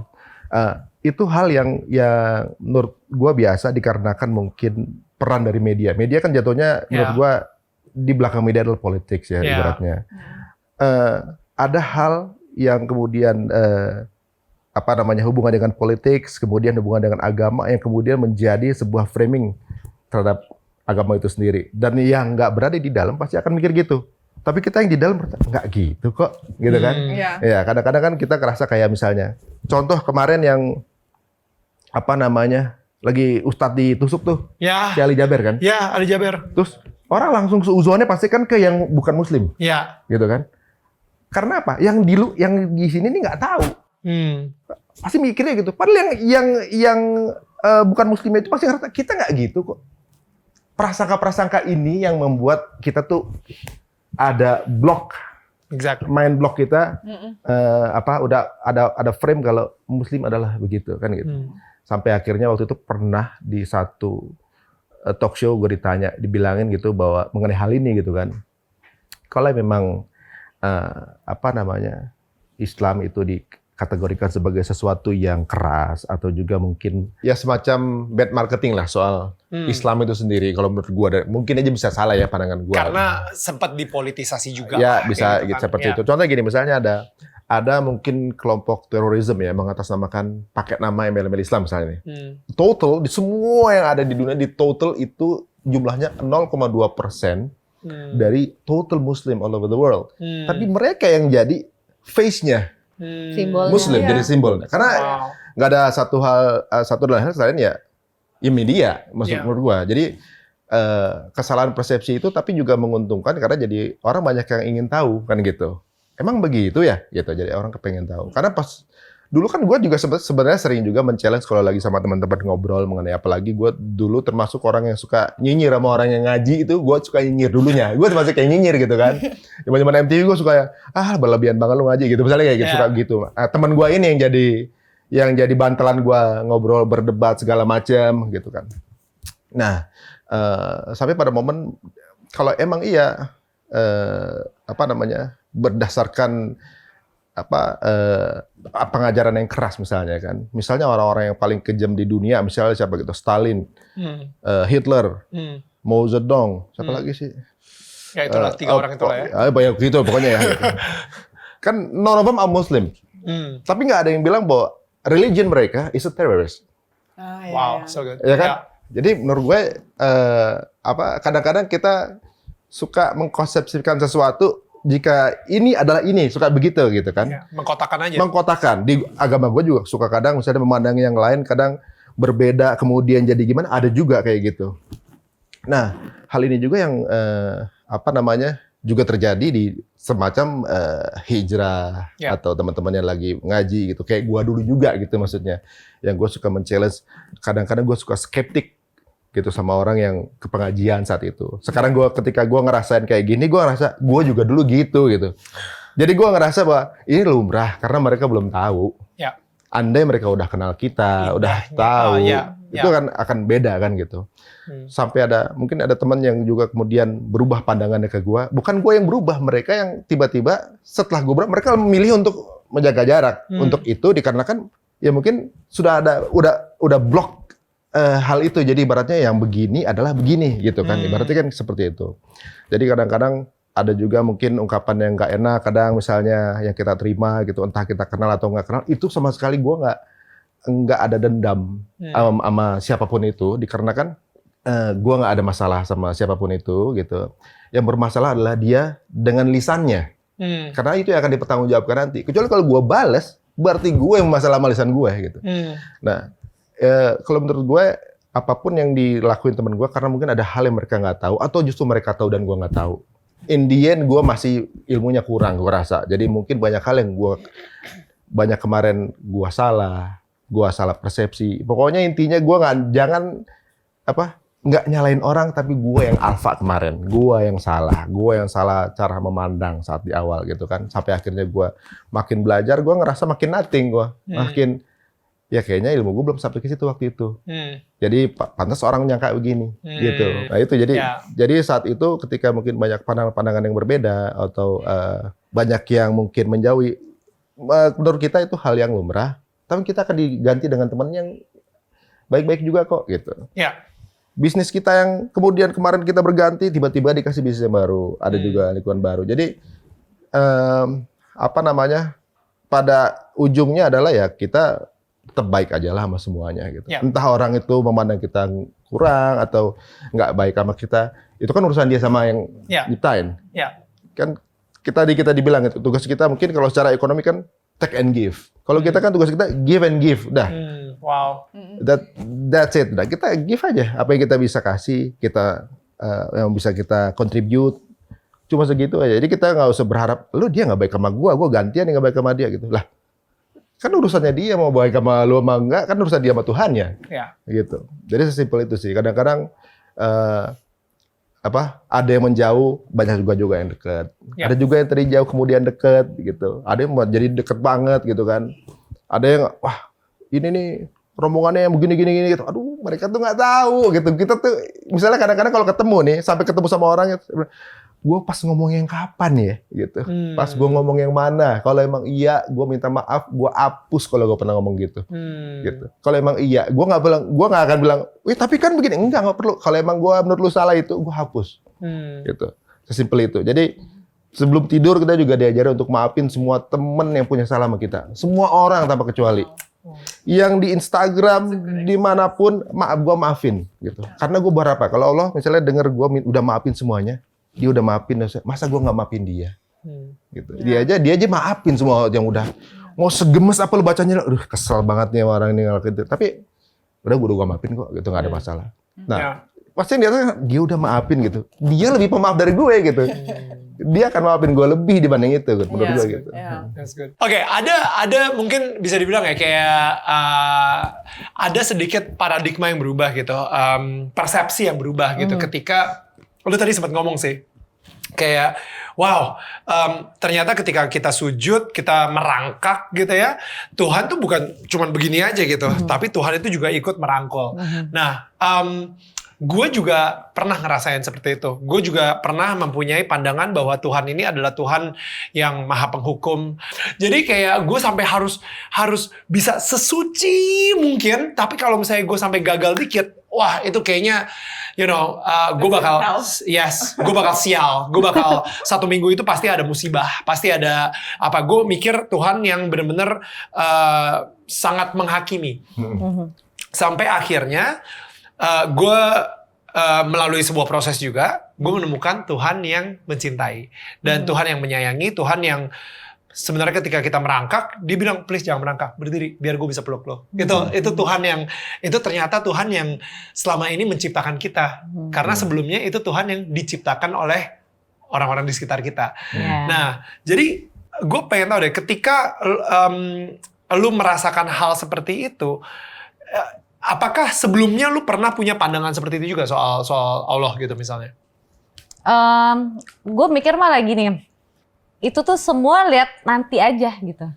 Karena ya kita kan nggak belajar ya, aku waktu itu nggak belajar. Jadi aku pikir ya udahlah ntar lihat, kan nggak ada yang tiba-tiba orang mati terus bangun lagi cerita gue dihukum loh atau gue masuk surga. Gue nggak ada cerita, nggak ada pengalaman itu gitu. Orang mati udah berarti ya udah ntar lihat aja nanti. Jadi gue sependek itu cara pikir gue, dan gue berpikir bahwa ya udah emang kalau gue salah ya berarti gue tanggung jawab. Karena gue pikir ya udahlah itulah hidup. Gue ngerasa misalnya gue nggak sholat atau apa, ya gue salah sih, ya udahlah ntar gue dihukum. Tapi sesimpel itu, padahal kita nggak tahu nantinya seperti apa gitu. Apalagi kalau misalnya kayak di agama kita gitu ya, kita tuh kan kehidupan di dunia tuh malah singkat banget ya. Sebenarnya banyak banget pertanggungjawaban kita nanti gitu. Apa yang kita laluin di dunia itulah yang nanti kita akan bawa. Apakah amal-amal kita, pahala kita, ibadah kita yang akan nanti kita bawa, atau malah keburukan-keburukan kita gitu. Kita nggak tahu. Dan aku ngerasa bahwa aku nggak nyari kebenaran, aku nyari pembenaran terhadap akunya. That's why aku nggak pernah mau belajar agama dulu. Karena menurut aku misalnya ketika kita tahu agama itu, kan pasti ada rules. Apapun itu, di sekolah juga pasti ada rules. Dimanapun pasti ada rules ya, aturan. Cuma kan karena kita tahu, kita kayak mendingan gue nggak usah tahu deh daripada gue tahu. Yes, itu kita juga sempat ngerasain juga. It's like it's unreachable anyway. Yes. It's like, Ini udah ada di situ, udah lah ya. Udah nanti aja lah, ntar kita juga nggak tahu kok nanti kayak apa gitu. Aku mikirnya gitu. Nah, tapi dari situ aku ngerasa bahwa ya mau sampai kapan ya? Tahu juga kebenaran itu tuh ada gitu. Mau kita cari misalnya kayak misalnya nih orang tua gitu, kamu harus pulang jam 5 ya sebelum maghrib misalnya gitu. Bisa lah nanti kalau misalnya di atas jam 5 atau apa. Ya tapi emang bener harus pulang jam 5 misalnya gitu. Ya nggak bisa dia emang karena udah aturannya seperti itu. Tapi kita kayak nanti lah gampang-gampang. Dan kita ngerasa bahwa bisa lah ntar diatur atau apa. Padahal yang punya aturan itu, yang punya rumah, yang punya aturan ya yang nyiptain kita. Kenapa kita nggak ngikutin. Ya sesimpel itu sih sebenarnya. Kalian sekarang setelah hijrah, orang-orang banyak mikir, wah ternyata nih hijrah tuh enak ya hidupnya kayaknya sukacita terus kayak gitu kan, joy gitu kan, kayak tadi lu bilang mungkin happy dalam Tuhan sama happy tanpa Tuhan itu berbeda. Happy tanpa Tuhan sepertinya itu kosong, tapi happy dalam Tuhan even sedikit pun itu kita bisa bersukacita gitu kan. Nah, Bagaimana sih cara kalian ketika sekarang setelah mungkin ada di posisi sekarang ini ketika menghadapi masalah? Karena gue yakin banget yang namanya orang hijrah atau belum hijrah tetap kena masalah. Yes. Mau baik atau jahat pasti kena masalah gitu. Iya. Nah, so Sama, benar. sekarang ini dengan kalian sudah berhijrah, itu bagaimana cara kalian merespon ke masalah sekarang? Kalau kita kan ngerasanya kayak apa namanya? Kalau di agama kita tuh hidup ini kan ujian sih sebenarnya. Ya. Bukan hidup ini bukan final step kita di dunia ini enggak gitu. Jadi Ya. maksudnya hidup ini adalah bagian Sama dari kok. ujian. Oh sama juga. Iya. Nanti kita akan bawa. Jadi ibaratnya gini, kalau kita ujian itu kan misalnya kita ujian di kelas nih, yang ditunggu adalah respon dari jawaban itu kan. Jadi kalau kita setiap hari sebenarnya Tuhan tuh ngobrol sama kita dengan masalah. Kita ditemuin sama orang yang penipu, berarti nyuruh kita sabar. Kita lagi didik kita untuk sabar. Tuhan tuh bicara sama kita tuh tiap detik sebenarnya. Setiap ketemu satu momen, setiap detik tuh sebenarnya cobaan dan ujian sih sebenarnya. Nah, dari kalau kita lagi soal di ulangan, kita responnya gimana? Misalnya kita di jalan nih, lagi di jalan ngebut segala macam gitu, nggak ngebut lah, biasa aja, tiba-tiba di kepala orang keluar kata-kata, lu ya, gitu kan. Lu dapat dosa juga, keluar kata-kata yang enak. Tiba-tiba gini, gue doain dia mudah-mudahan selamat, ngebayin orang lain, sampai di depan Islam mungkin ada sesuatu, kita husnuzon sama orang, siapa tahu dia buru-buru ada yang darurat karena Dia emang lagi butuh banget, ada yang lagi sakit di mobilnya dia. Iya, mungkin mau ke dokter apa segala macam gitu. Kita nggak pernah tahu kan gitu. Nah, itu ujiannya. Kan responnya itu jawabannya. Betul. Jadi ibaratnya kayak kalau kita jawabnya yang itu, jadi kayak ujian jawabannya salah, misalnya gitu. Itu dapat bagaimana cara dapat nilai bagus kan gitu. Nah, sementara kita karena hidup ujian, kalau gua kita seperti lagi di tempat ujian, waktunya belum habis. Selama waktu belum habis kita jawab sebanyak-banyaknya yang bagus-bagus kan. Kita kerjanya langsung ulet biar kita bisa punya uang banyak buat sedekah. Kita banyak bermanfaat buat orang lain. Bagaimana caranya endingnya kita udah bawa banyak jawaban bagus. Banyak respon-respon bagus. Jadi ketika dapat masalah itu bagian dari respon salah satu yang harus kita jawab. But you know what I find interesting is like, yeah, we look forward to another life, right? And this is a test. But even now, during this testing time, your life is richer. But your life is already better after you found to God and you have a relationship with God, right? Like it's already better. Yeah. And it's not just about later. It's already better, right? And I feel like sometimes we just focus on the afterlife, right? Or the eternal. But even now, like how you oh, I'm so grateful, like in the now, it's already better. And it's not just about adding up the good deeds for later. I feel even now, like when you can feel loving towards The people around you, it makes your day better, right? I mean, you could respond like, oh, that guy, like it was my turn to go, and like why is he cutting me in the traffic? And you have like, it can ruin your day, right? But having good thoughts towards others, it's already like improving your life, right? And I feel like it's already a gift. It's like, it's not just about the later, it's also about the now. It's also about, having God in your life right now, which is like so enriching, Waduh, ini Daniel emang kayaknya beruntung banget ya dapat istri kayak gini. Bagaimana dia menyerapi sesuatu, memandang sesuatu tuh. Dia juga beruntung dapat gua, bro. Oh, gitu ya? Jangan gitu aja dong. Oh, gitu ya? Beruntung gak sih? Gak yakin gitu. Bro, dia nikah sama gua oportunis, bro. Nikah sama gua kan Nyonya Ari Untung. Lu baca, Nyari Untung. Bro. NY, Ari Iya benar, Nyari Untung. Nyari I bet you Untung. heard that joke so many times. Oke, so ada yang pernah bilang sama gue ya. Oke, jadi Islam itu artinya adalah berserah. Banyak arti dia. Kalau Islam yang dari kata salam itu artinya damai. Gitu. Misalnya kita assalamualaikum ya, peace be upon you gitu kan, gitu kan. Nah, dengan asal kata damai itu semestinya makanya gue sekarang sama teman-teman tuh kadang yuk kita campaignkan Islam yang peace, karena nama Islam sendiri udah peace gitu. Ya, damai. Jadi kalau misalnya banyak mungkin black campaign mengenai Islam itu sendiri gitu. Dari mana Islam yang di ayat yang mana sampai kita pikir begitu kan? di ayat yang mana yang mengkampanyekan itu, sampai kita cari segala macam nggak ketemu gitu. Tapi itu yang menjadi marketing di luarnya gitu ya, keluarnya seperti itu gitu. Berarti kan bukan salah agamanya, tapi salah people-nya. Bagaimana mereka melaksanakan itunya, ngejalaninnya sesuai apa enggak gitu kan. Ya kadang-kadang itu yang menjadi kadang-kadang kita belum apa udah adjustment dengan sesuatu yang berbeda sama kita, dengan sesuatu yang mungkin kita nggak tahu gitu, kadang-kadang seperti itu. Jadi kenapa I brought that up gitu ya? Islam itu artinya damai, berserah, ikhlas.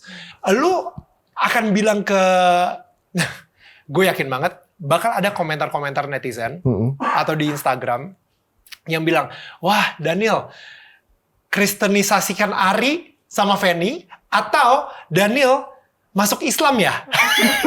Sering banget, ya kan? Sering banget. Jadi tiba-tiba, wah, kalau misalnya lu pengen komen itu sekarang, stop it, stop it. Kita udah duluan kepikiran itu, jadi Stop it, oke? No, oke? Karena iya, wah Daniel, Islam itu indah loh. Kenapa kamu nggak masuk Islam aja, kayak gitu segala gitu.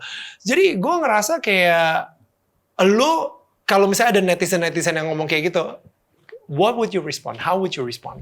Respon kalian apa? Jadi gini, Rasulullah itu kan dulu menjadi pemimpin Madinah. Di dalam Madinah itu ada Muslim, ada Yahudi, ada Majusi. Semuanya bisa bisa berjalan bersamaan karena ibaratnya nggak dilarang umat Islam untuk mengganggu peribadatan lain. Contoh waktu mungkin ada juga di film Kingdom of Heaven tuh ya, namanya Salahuddin Al-Ayyubi itu kan.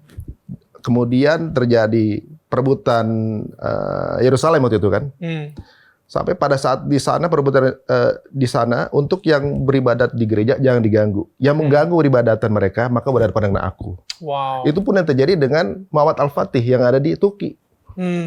Jadi semua yang beribadat kepada Tuhannya biarkan mereka beribadat ke Tuhannya, atau mau keluar dari negara ini pun kita antar dengan sampai ke pinggir dengan selamat.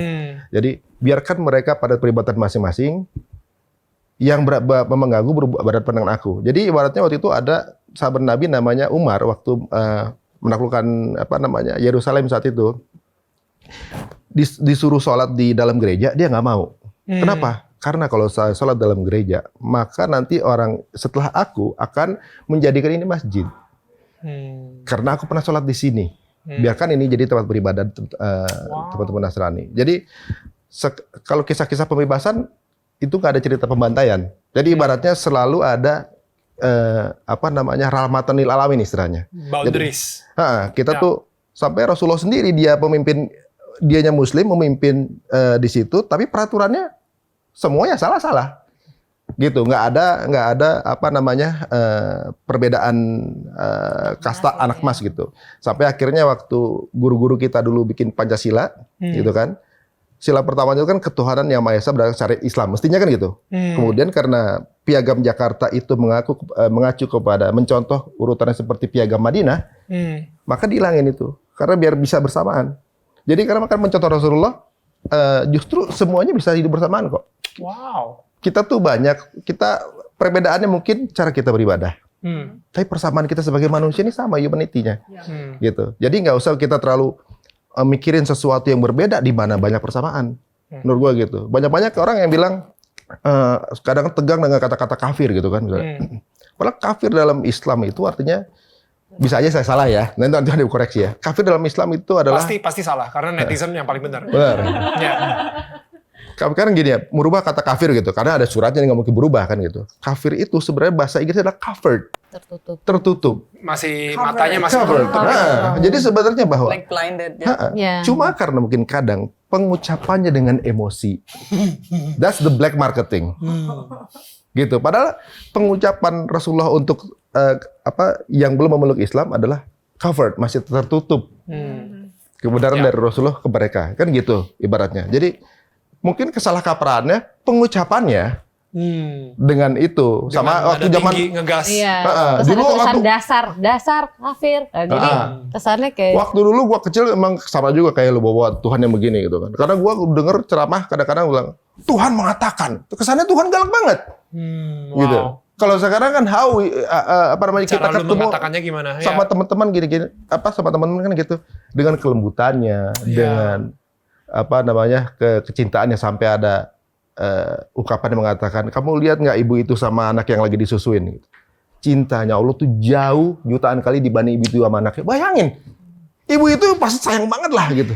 Sampai gue mikir, ya mudah-mudahan kesalahan gue dimaafin semua. Tapi kan Tuhan maha penyayang ya, pasti gue dimaafin. Pasti gitu.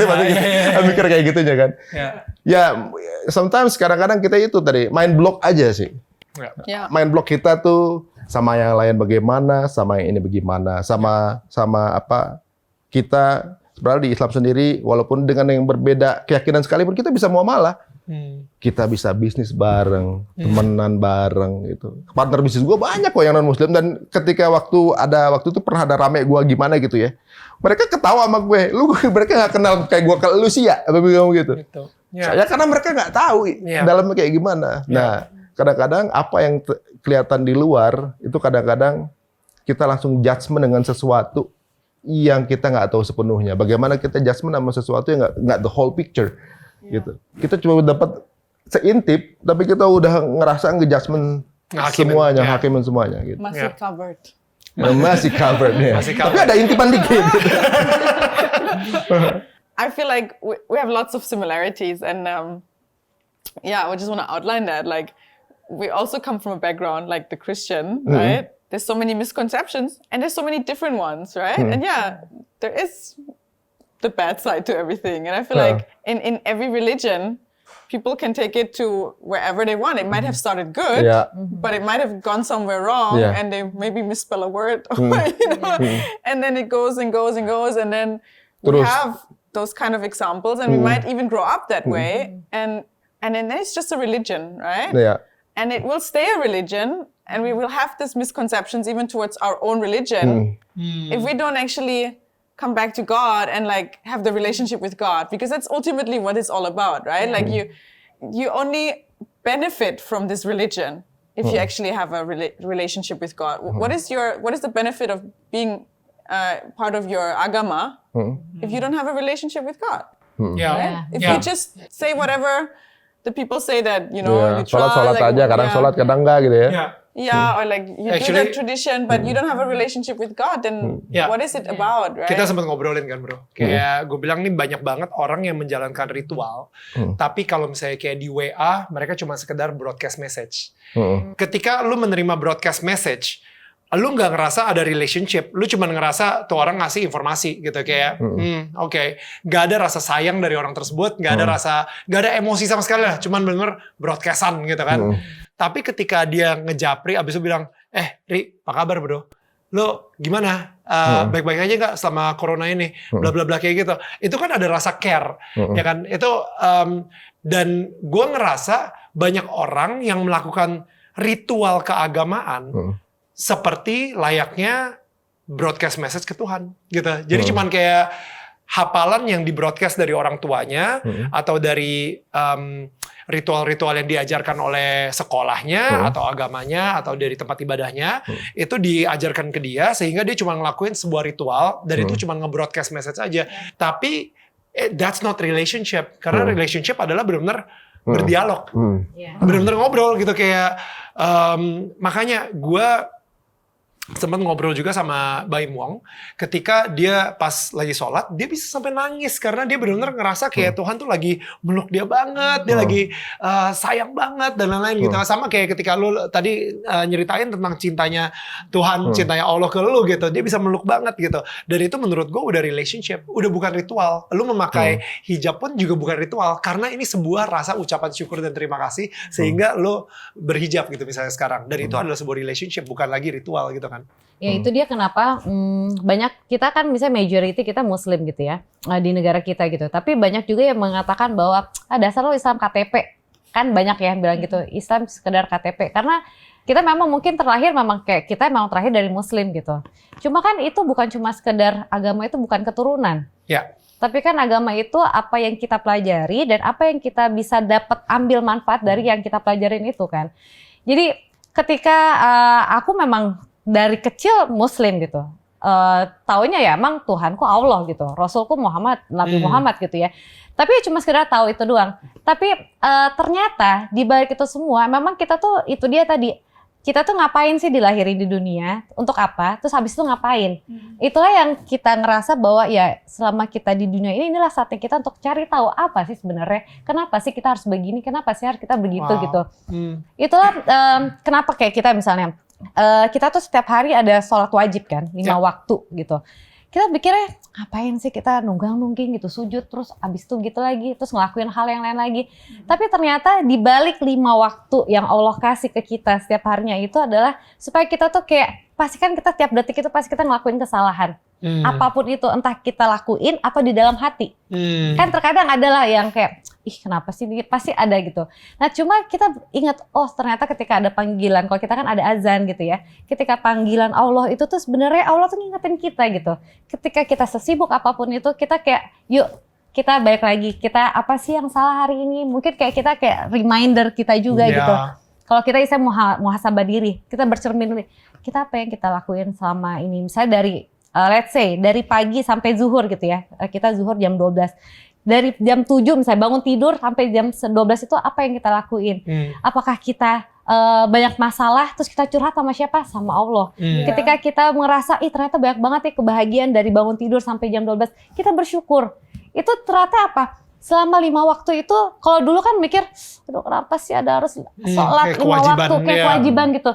Tapi ternyata pas sekarang tuh tahu gitu, oh ternyata tuh Allah tuh kayak sayang banget sama kita, kayak yuk mungkin capek kamu banyak pikiran atau apa, yuk kita sholat dulu, kita tenangin dulu. Karena ketika kita benar-benar kita misalnya dalam keadaan sholat itu kan khusyuk ya, maksudnya harus kita concern gitu, kita harus mikir kata per kata, surat per surat yang kita sebutin dalam sholat itu kan banyak maknanya, banyak artinya. Apalagi ketika mungkin kalau kita kan bahasa Arab ya, kadang kan kita cuma kata Daniel tadi hafalan doang gitu. Cuma kayak Bismillahirrahmanirrahim gitu udah. Tapi ketika kita mencoba untuk belajar, mencoba untuk mengetahui artinya apa, kan itu lebih dalam banget ya. Ketika dengan rahmat Allah, apa kita nyebutin apapun itu, misalnya kayak Al-Fatihah atau surat-surat apapun, ketika kita tahu artinya tuh malah kayak, aduh rasanya tuh lebih dalam banget. Itulah kenapa kita tuh kayak banyak banget kan ibadah-ibadah yang bisa kita lakuin. Kayak kita pun juga ada istilahnya tahajud gitu. Tahajud di sepertiga malam kita. Ketika kita udah tidur, terus misalnya jam 2 atau jam 3 malam pagi kita terbangun, itu adalah doa terbaik ketika kita meminta kepada Allah. Aku berpikir bahwa ngapain sih jam-jam segitu, bukan kita harus istirahat atau apa. Ternyata emang benar ketika kita ngerasain, ketika kita ngelakuin, itu kan memang sepi, di mana orang-orang tidur, kita berkorban, kita surrender untuk meminta sama Allah, kita kayak curhat apapun itu. Emang benar mungkin Mbak Im bisa cerita kayak gitu, bisa kayak gue bisa nangis banget. Itu bisa terjadi banget, apalagi kayak kita berserah diri. Dan itulah saat-saat yang kita diuji. Mungkin kalau kita di depan orang banyak, oh gue sholat dulu ya, terkadang pencitraan atau apa gitu. Tapi ketika kita emang niat bangun untuk sendiri, itu kan gak ada yang tahu. Emang gak ada Instagramnya, gak ada Instagram, gak ada apa kan, gak ada. Oke, gue tag dulu deh, foto dulu atau apa, selfie atau apa. Kedua ya guys, gitu. Ya gitu. Check the brand of the. Iya gitu. Tapi gitu. ada setujunya, ada sedikit kurang setujunya gini nih, gua tuh. Memang kadang-kadang ada beberapa, dulu soalnya juga gue gitu, gue termasuk yang menjalankan ibadah kayak gitu juga kan ibaratnya. Dan gue rasa ini bagian dari proses ya, sebenarnya kayak misalnya kayak anak kita nih, kita suruh sekolah juga kan, dia juga nggak mau sebenarnya kan. Tapi dia ngelakuin itu, ya karena seperti halnya ritual yang kita suruh aja gitu sama orang tuanya ngelakuin. Tapi suatu saat dia akhirnya tahu manfaatnya, udah tinggal ngejalanin kan gitu. Sama aja kayak kita juga, ketika kita ngejalanin itu, tadi juga Mimi bilang bahwa di setiap jeda sholat itu kita buat dosa gitu kan, kita untuk diberikan waktu untuk bertobat lagi. Nah di momen itu pasti teman-teman banyak juga yang seperti itu ngejalaninnya. Mungkin itu kan sebuah proses kan, dimana untuk sampai ke sana nggak tiba-tiba kita paham, wah artinya ini baru paham gitu kan. Kalau kita belum hafal gitu kan. Nah proses ritualnya itu kan yang bikin hafal kan.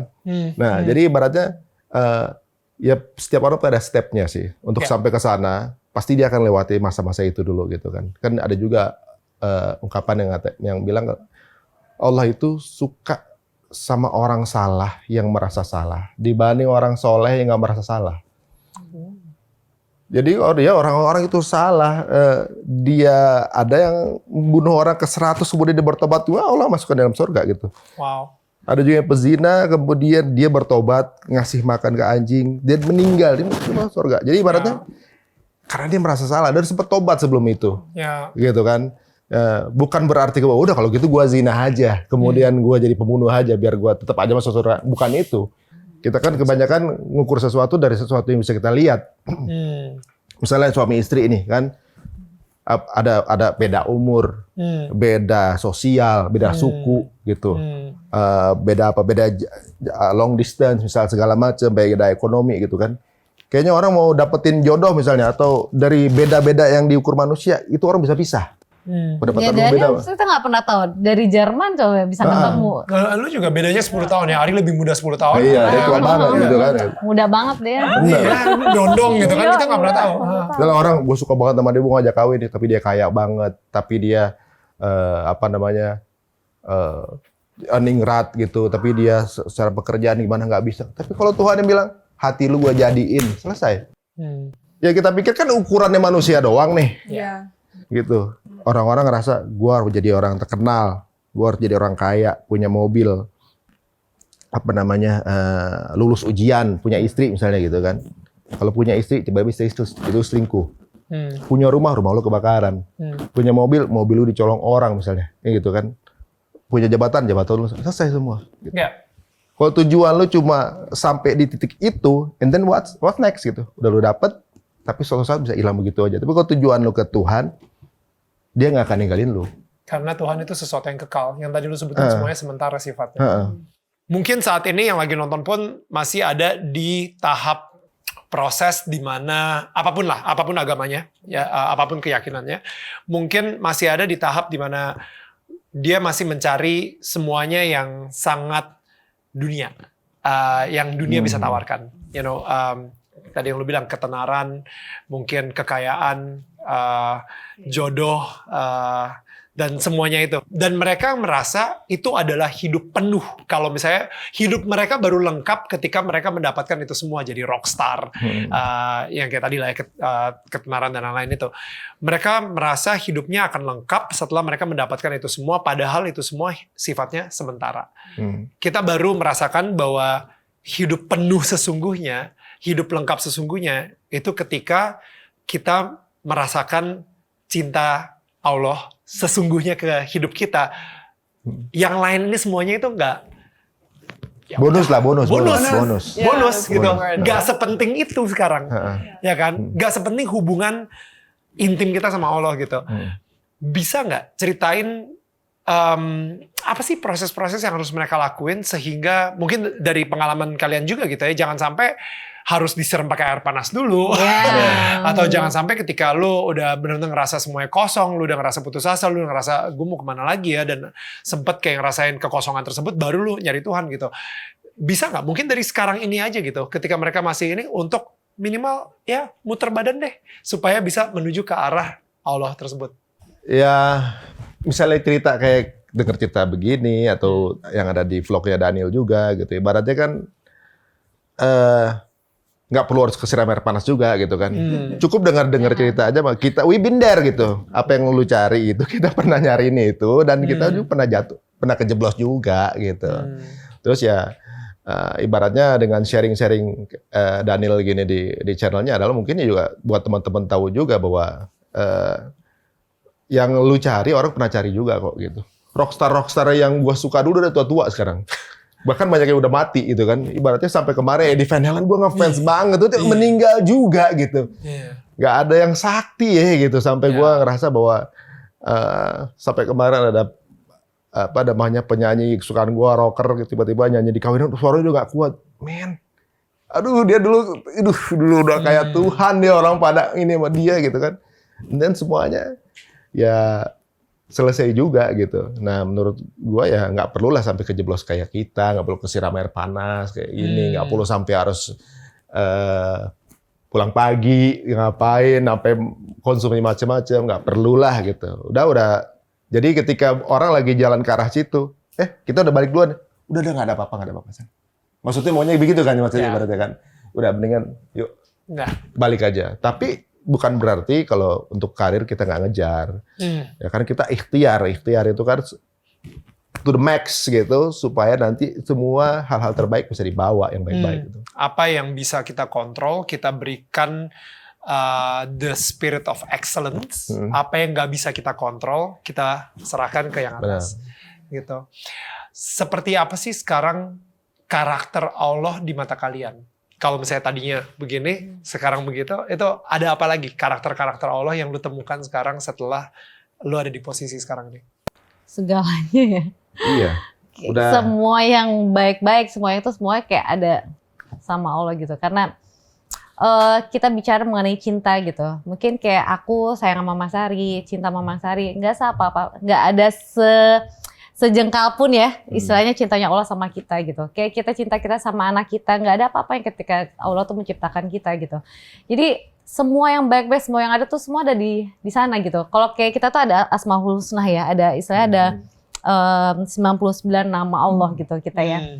Itu semua juga nama-nama kebaikan pada Allah gitu. Dari Maha Adil, Maha Penyayang, Maha Maha pemberi rencana, pemberi rizki, Maha Kaya. Itu semua ada di Allah gitu.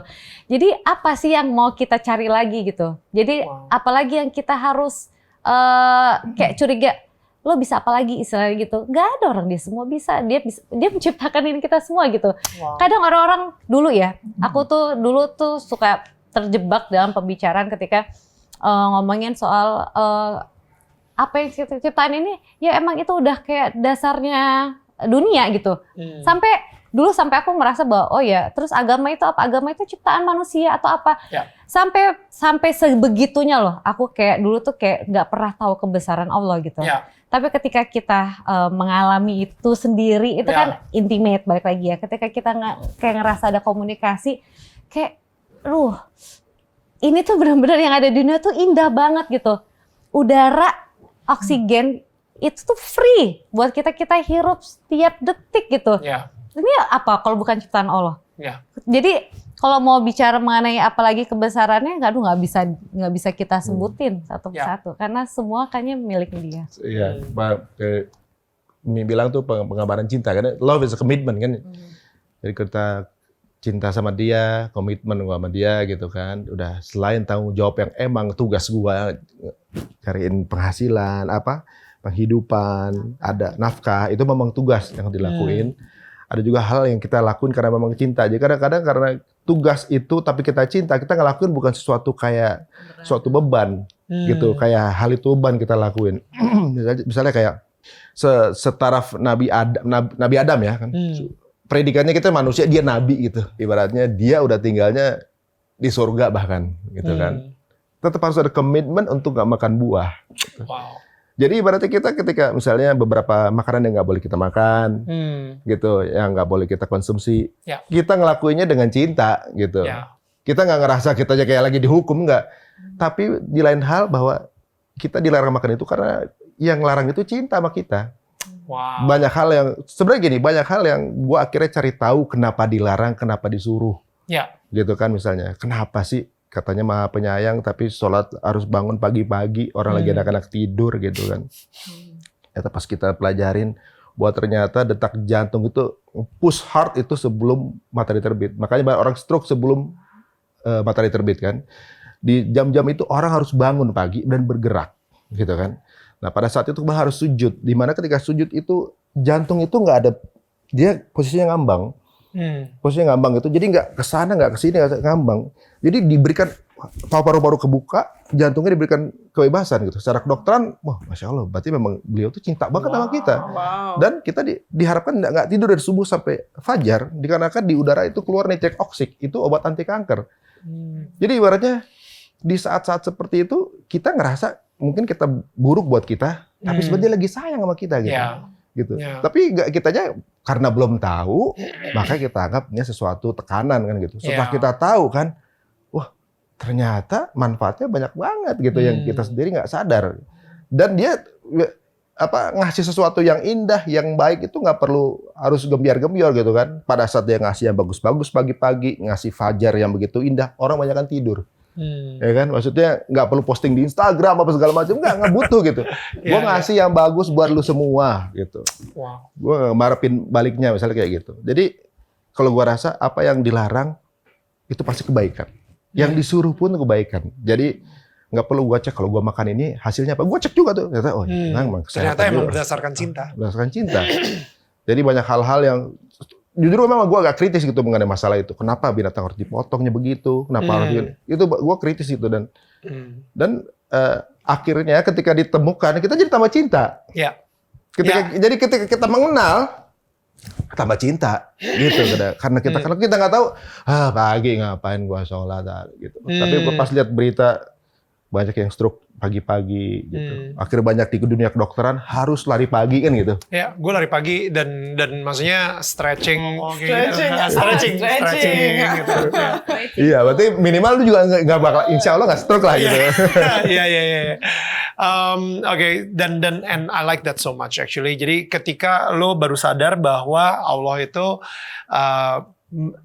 memberikan, mungkin menyuruh gitu ya, kayak please lakuin ini, please lakuin itu, please lakuin ini, itu sebenarnya berdasarkan cinta. Iya. Akhirnya lu semakin mengenal Allah yang cinta sama lu, dan lu sendiri juga semakin cinta sama dia, dan lu mengerjakannya pun bukan karena kewajiban atau kepaksaan lagi, tapi karena cinta gitu. Iya. Dan itu sih I think like that's beautiful. Makanya kalau cinta kan gini, ayo gue mau lakuin lagi yang lain, kan gitu jadinya. Wanna do for you some more gitu. Iya. Sama apalagi yang bisa gue lakuin gitu. Dan sama kayak gue ngerasa kayak apa yang ada di kayak kalian, kalau misalnya lu gitu, misalnya di Instagram juga lu posting segala gitu dan tentang lu hijrah dan lain-lain gitu ya. And I feel kayak gue kena banget ketika lu ngeposting setelah Hijrah Fest 2018 ya kalau nggak salah ya.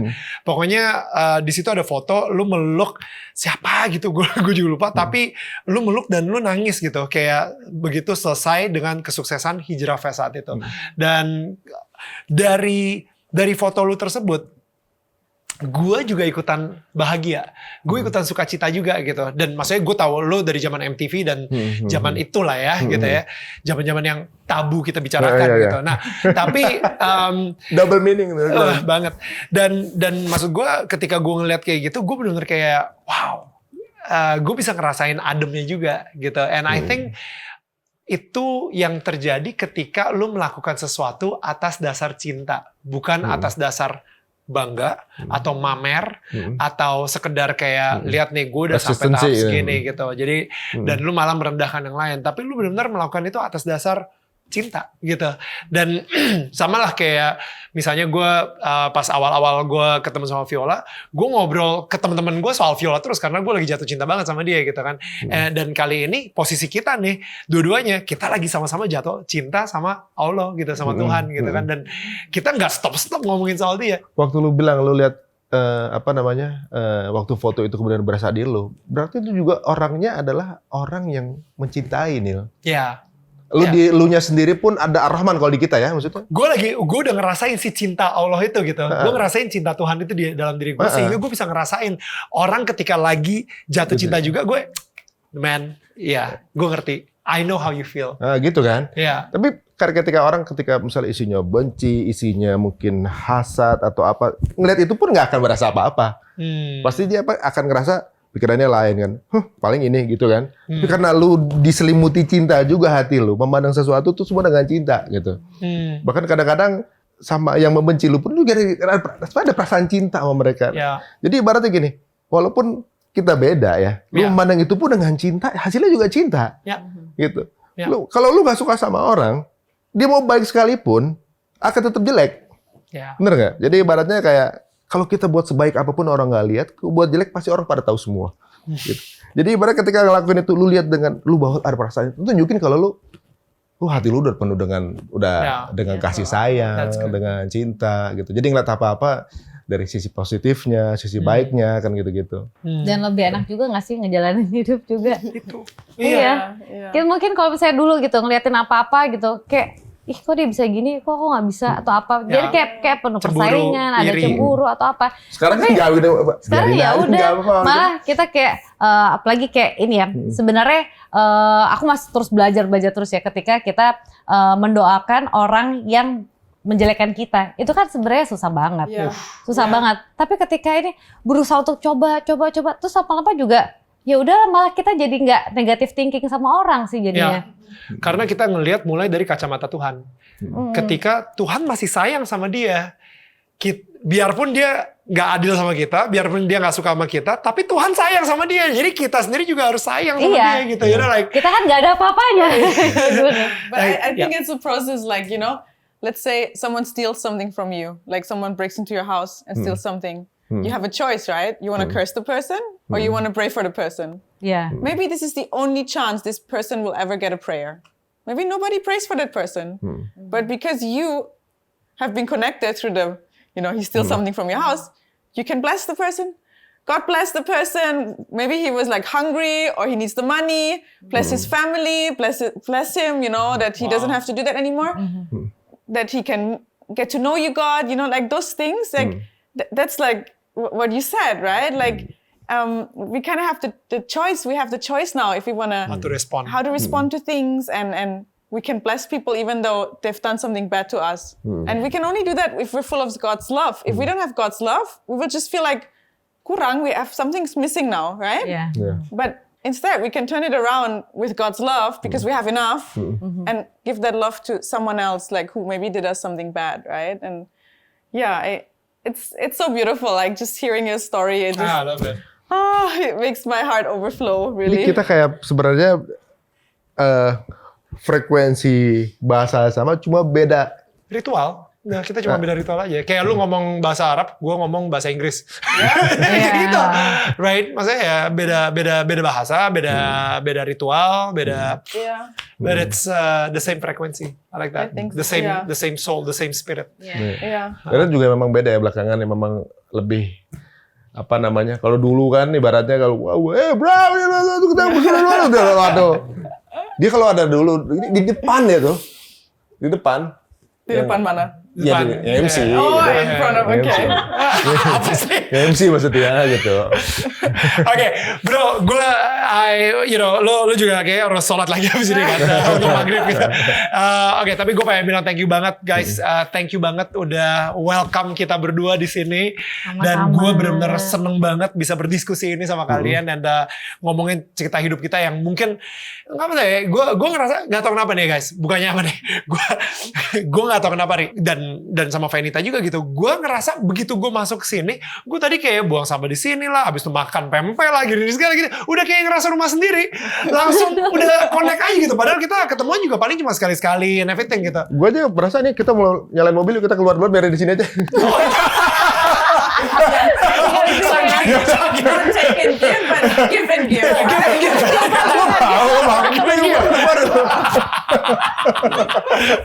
Guys, thank you banget. Mudah-mudahan kita bisa ngobrolin lebih banyak lagi. Gak usah cuma ada kamera ya, tapi kayak one of these days kita hangout hangout bareng. di Aku Ngopi gitu misalnya. Yes. Kayaknya kita perlu juga nih datang ke balkon yang ada hutan-hutannya itu. Ke jungle-nya dari Viola ya. I'll make you salad, farm to table. You know? Farm to table. Exactly. Langsung potong yang mana, ada uletnya enggak?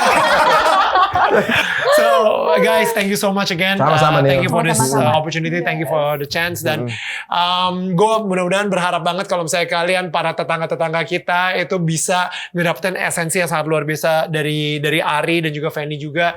Dan ini nggak tahu ya, kayak ternyata banyak kesamaan banget gitu yang kita bisa ambil di sini. Dan gue selain kita sama-sama VJ, tapi maksudnya banyak lagi kesamaan yang lain yang bisa kita dapetin gitu. Dan gue ngerasa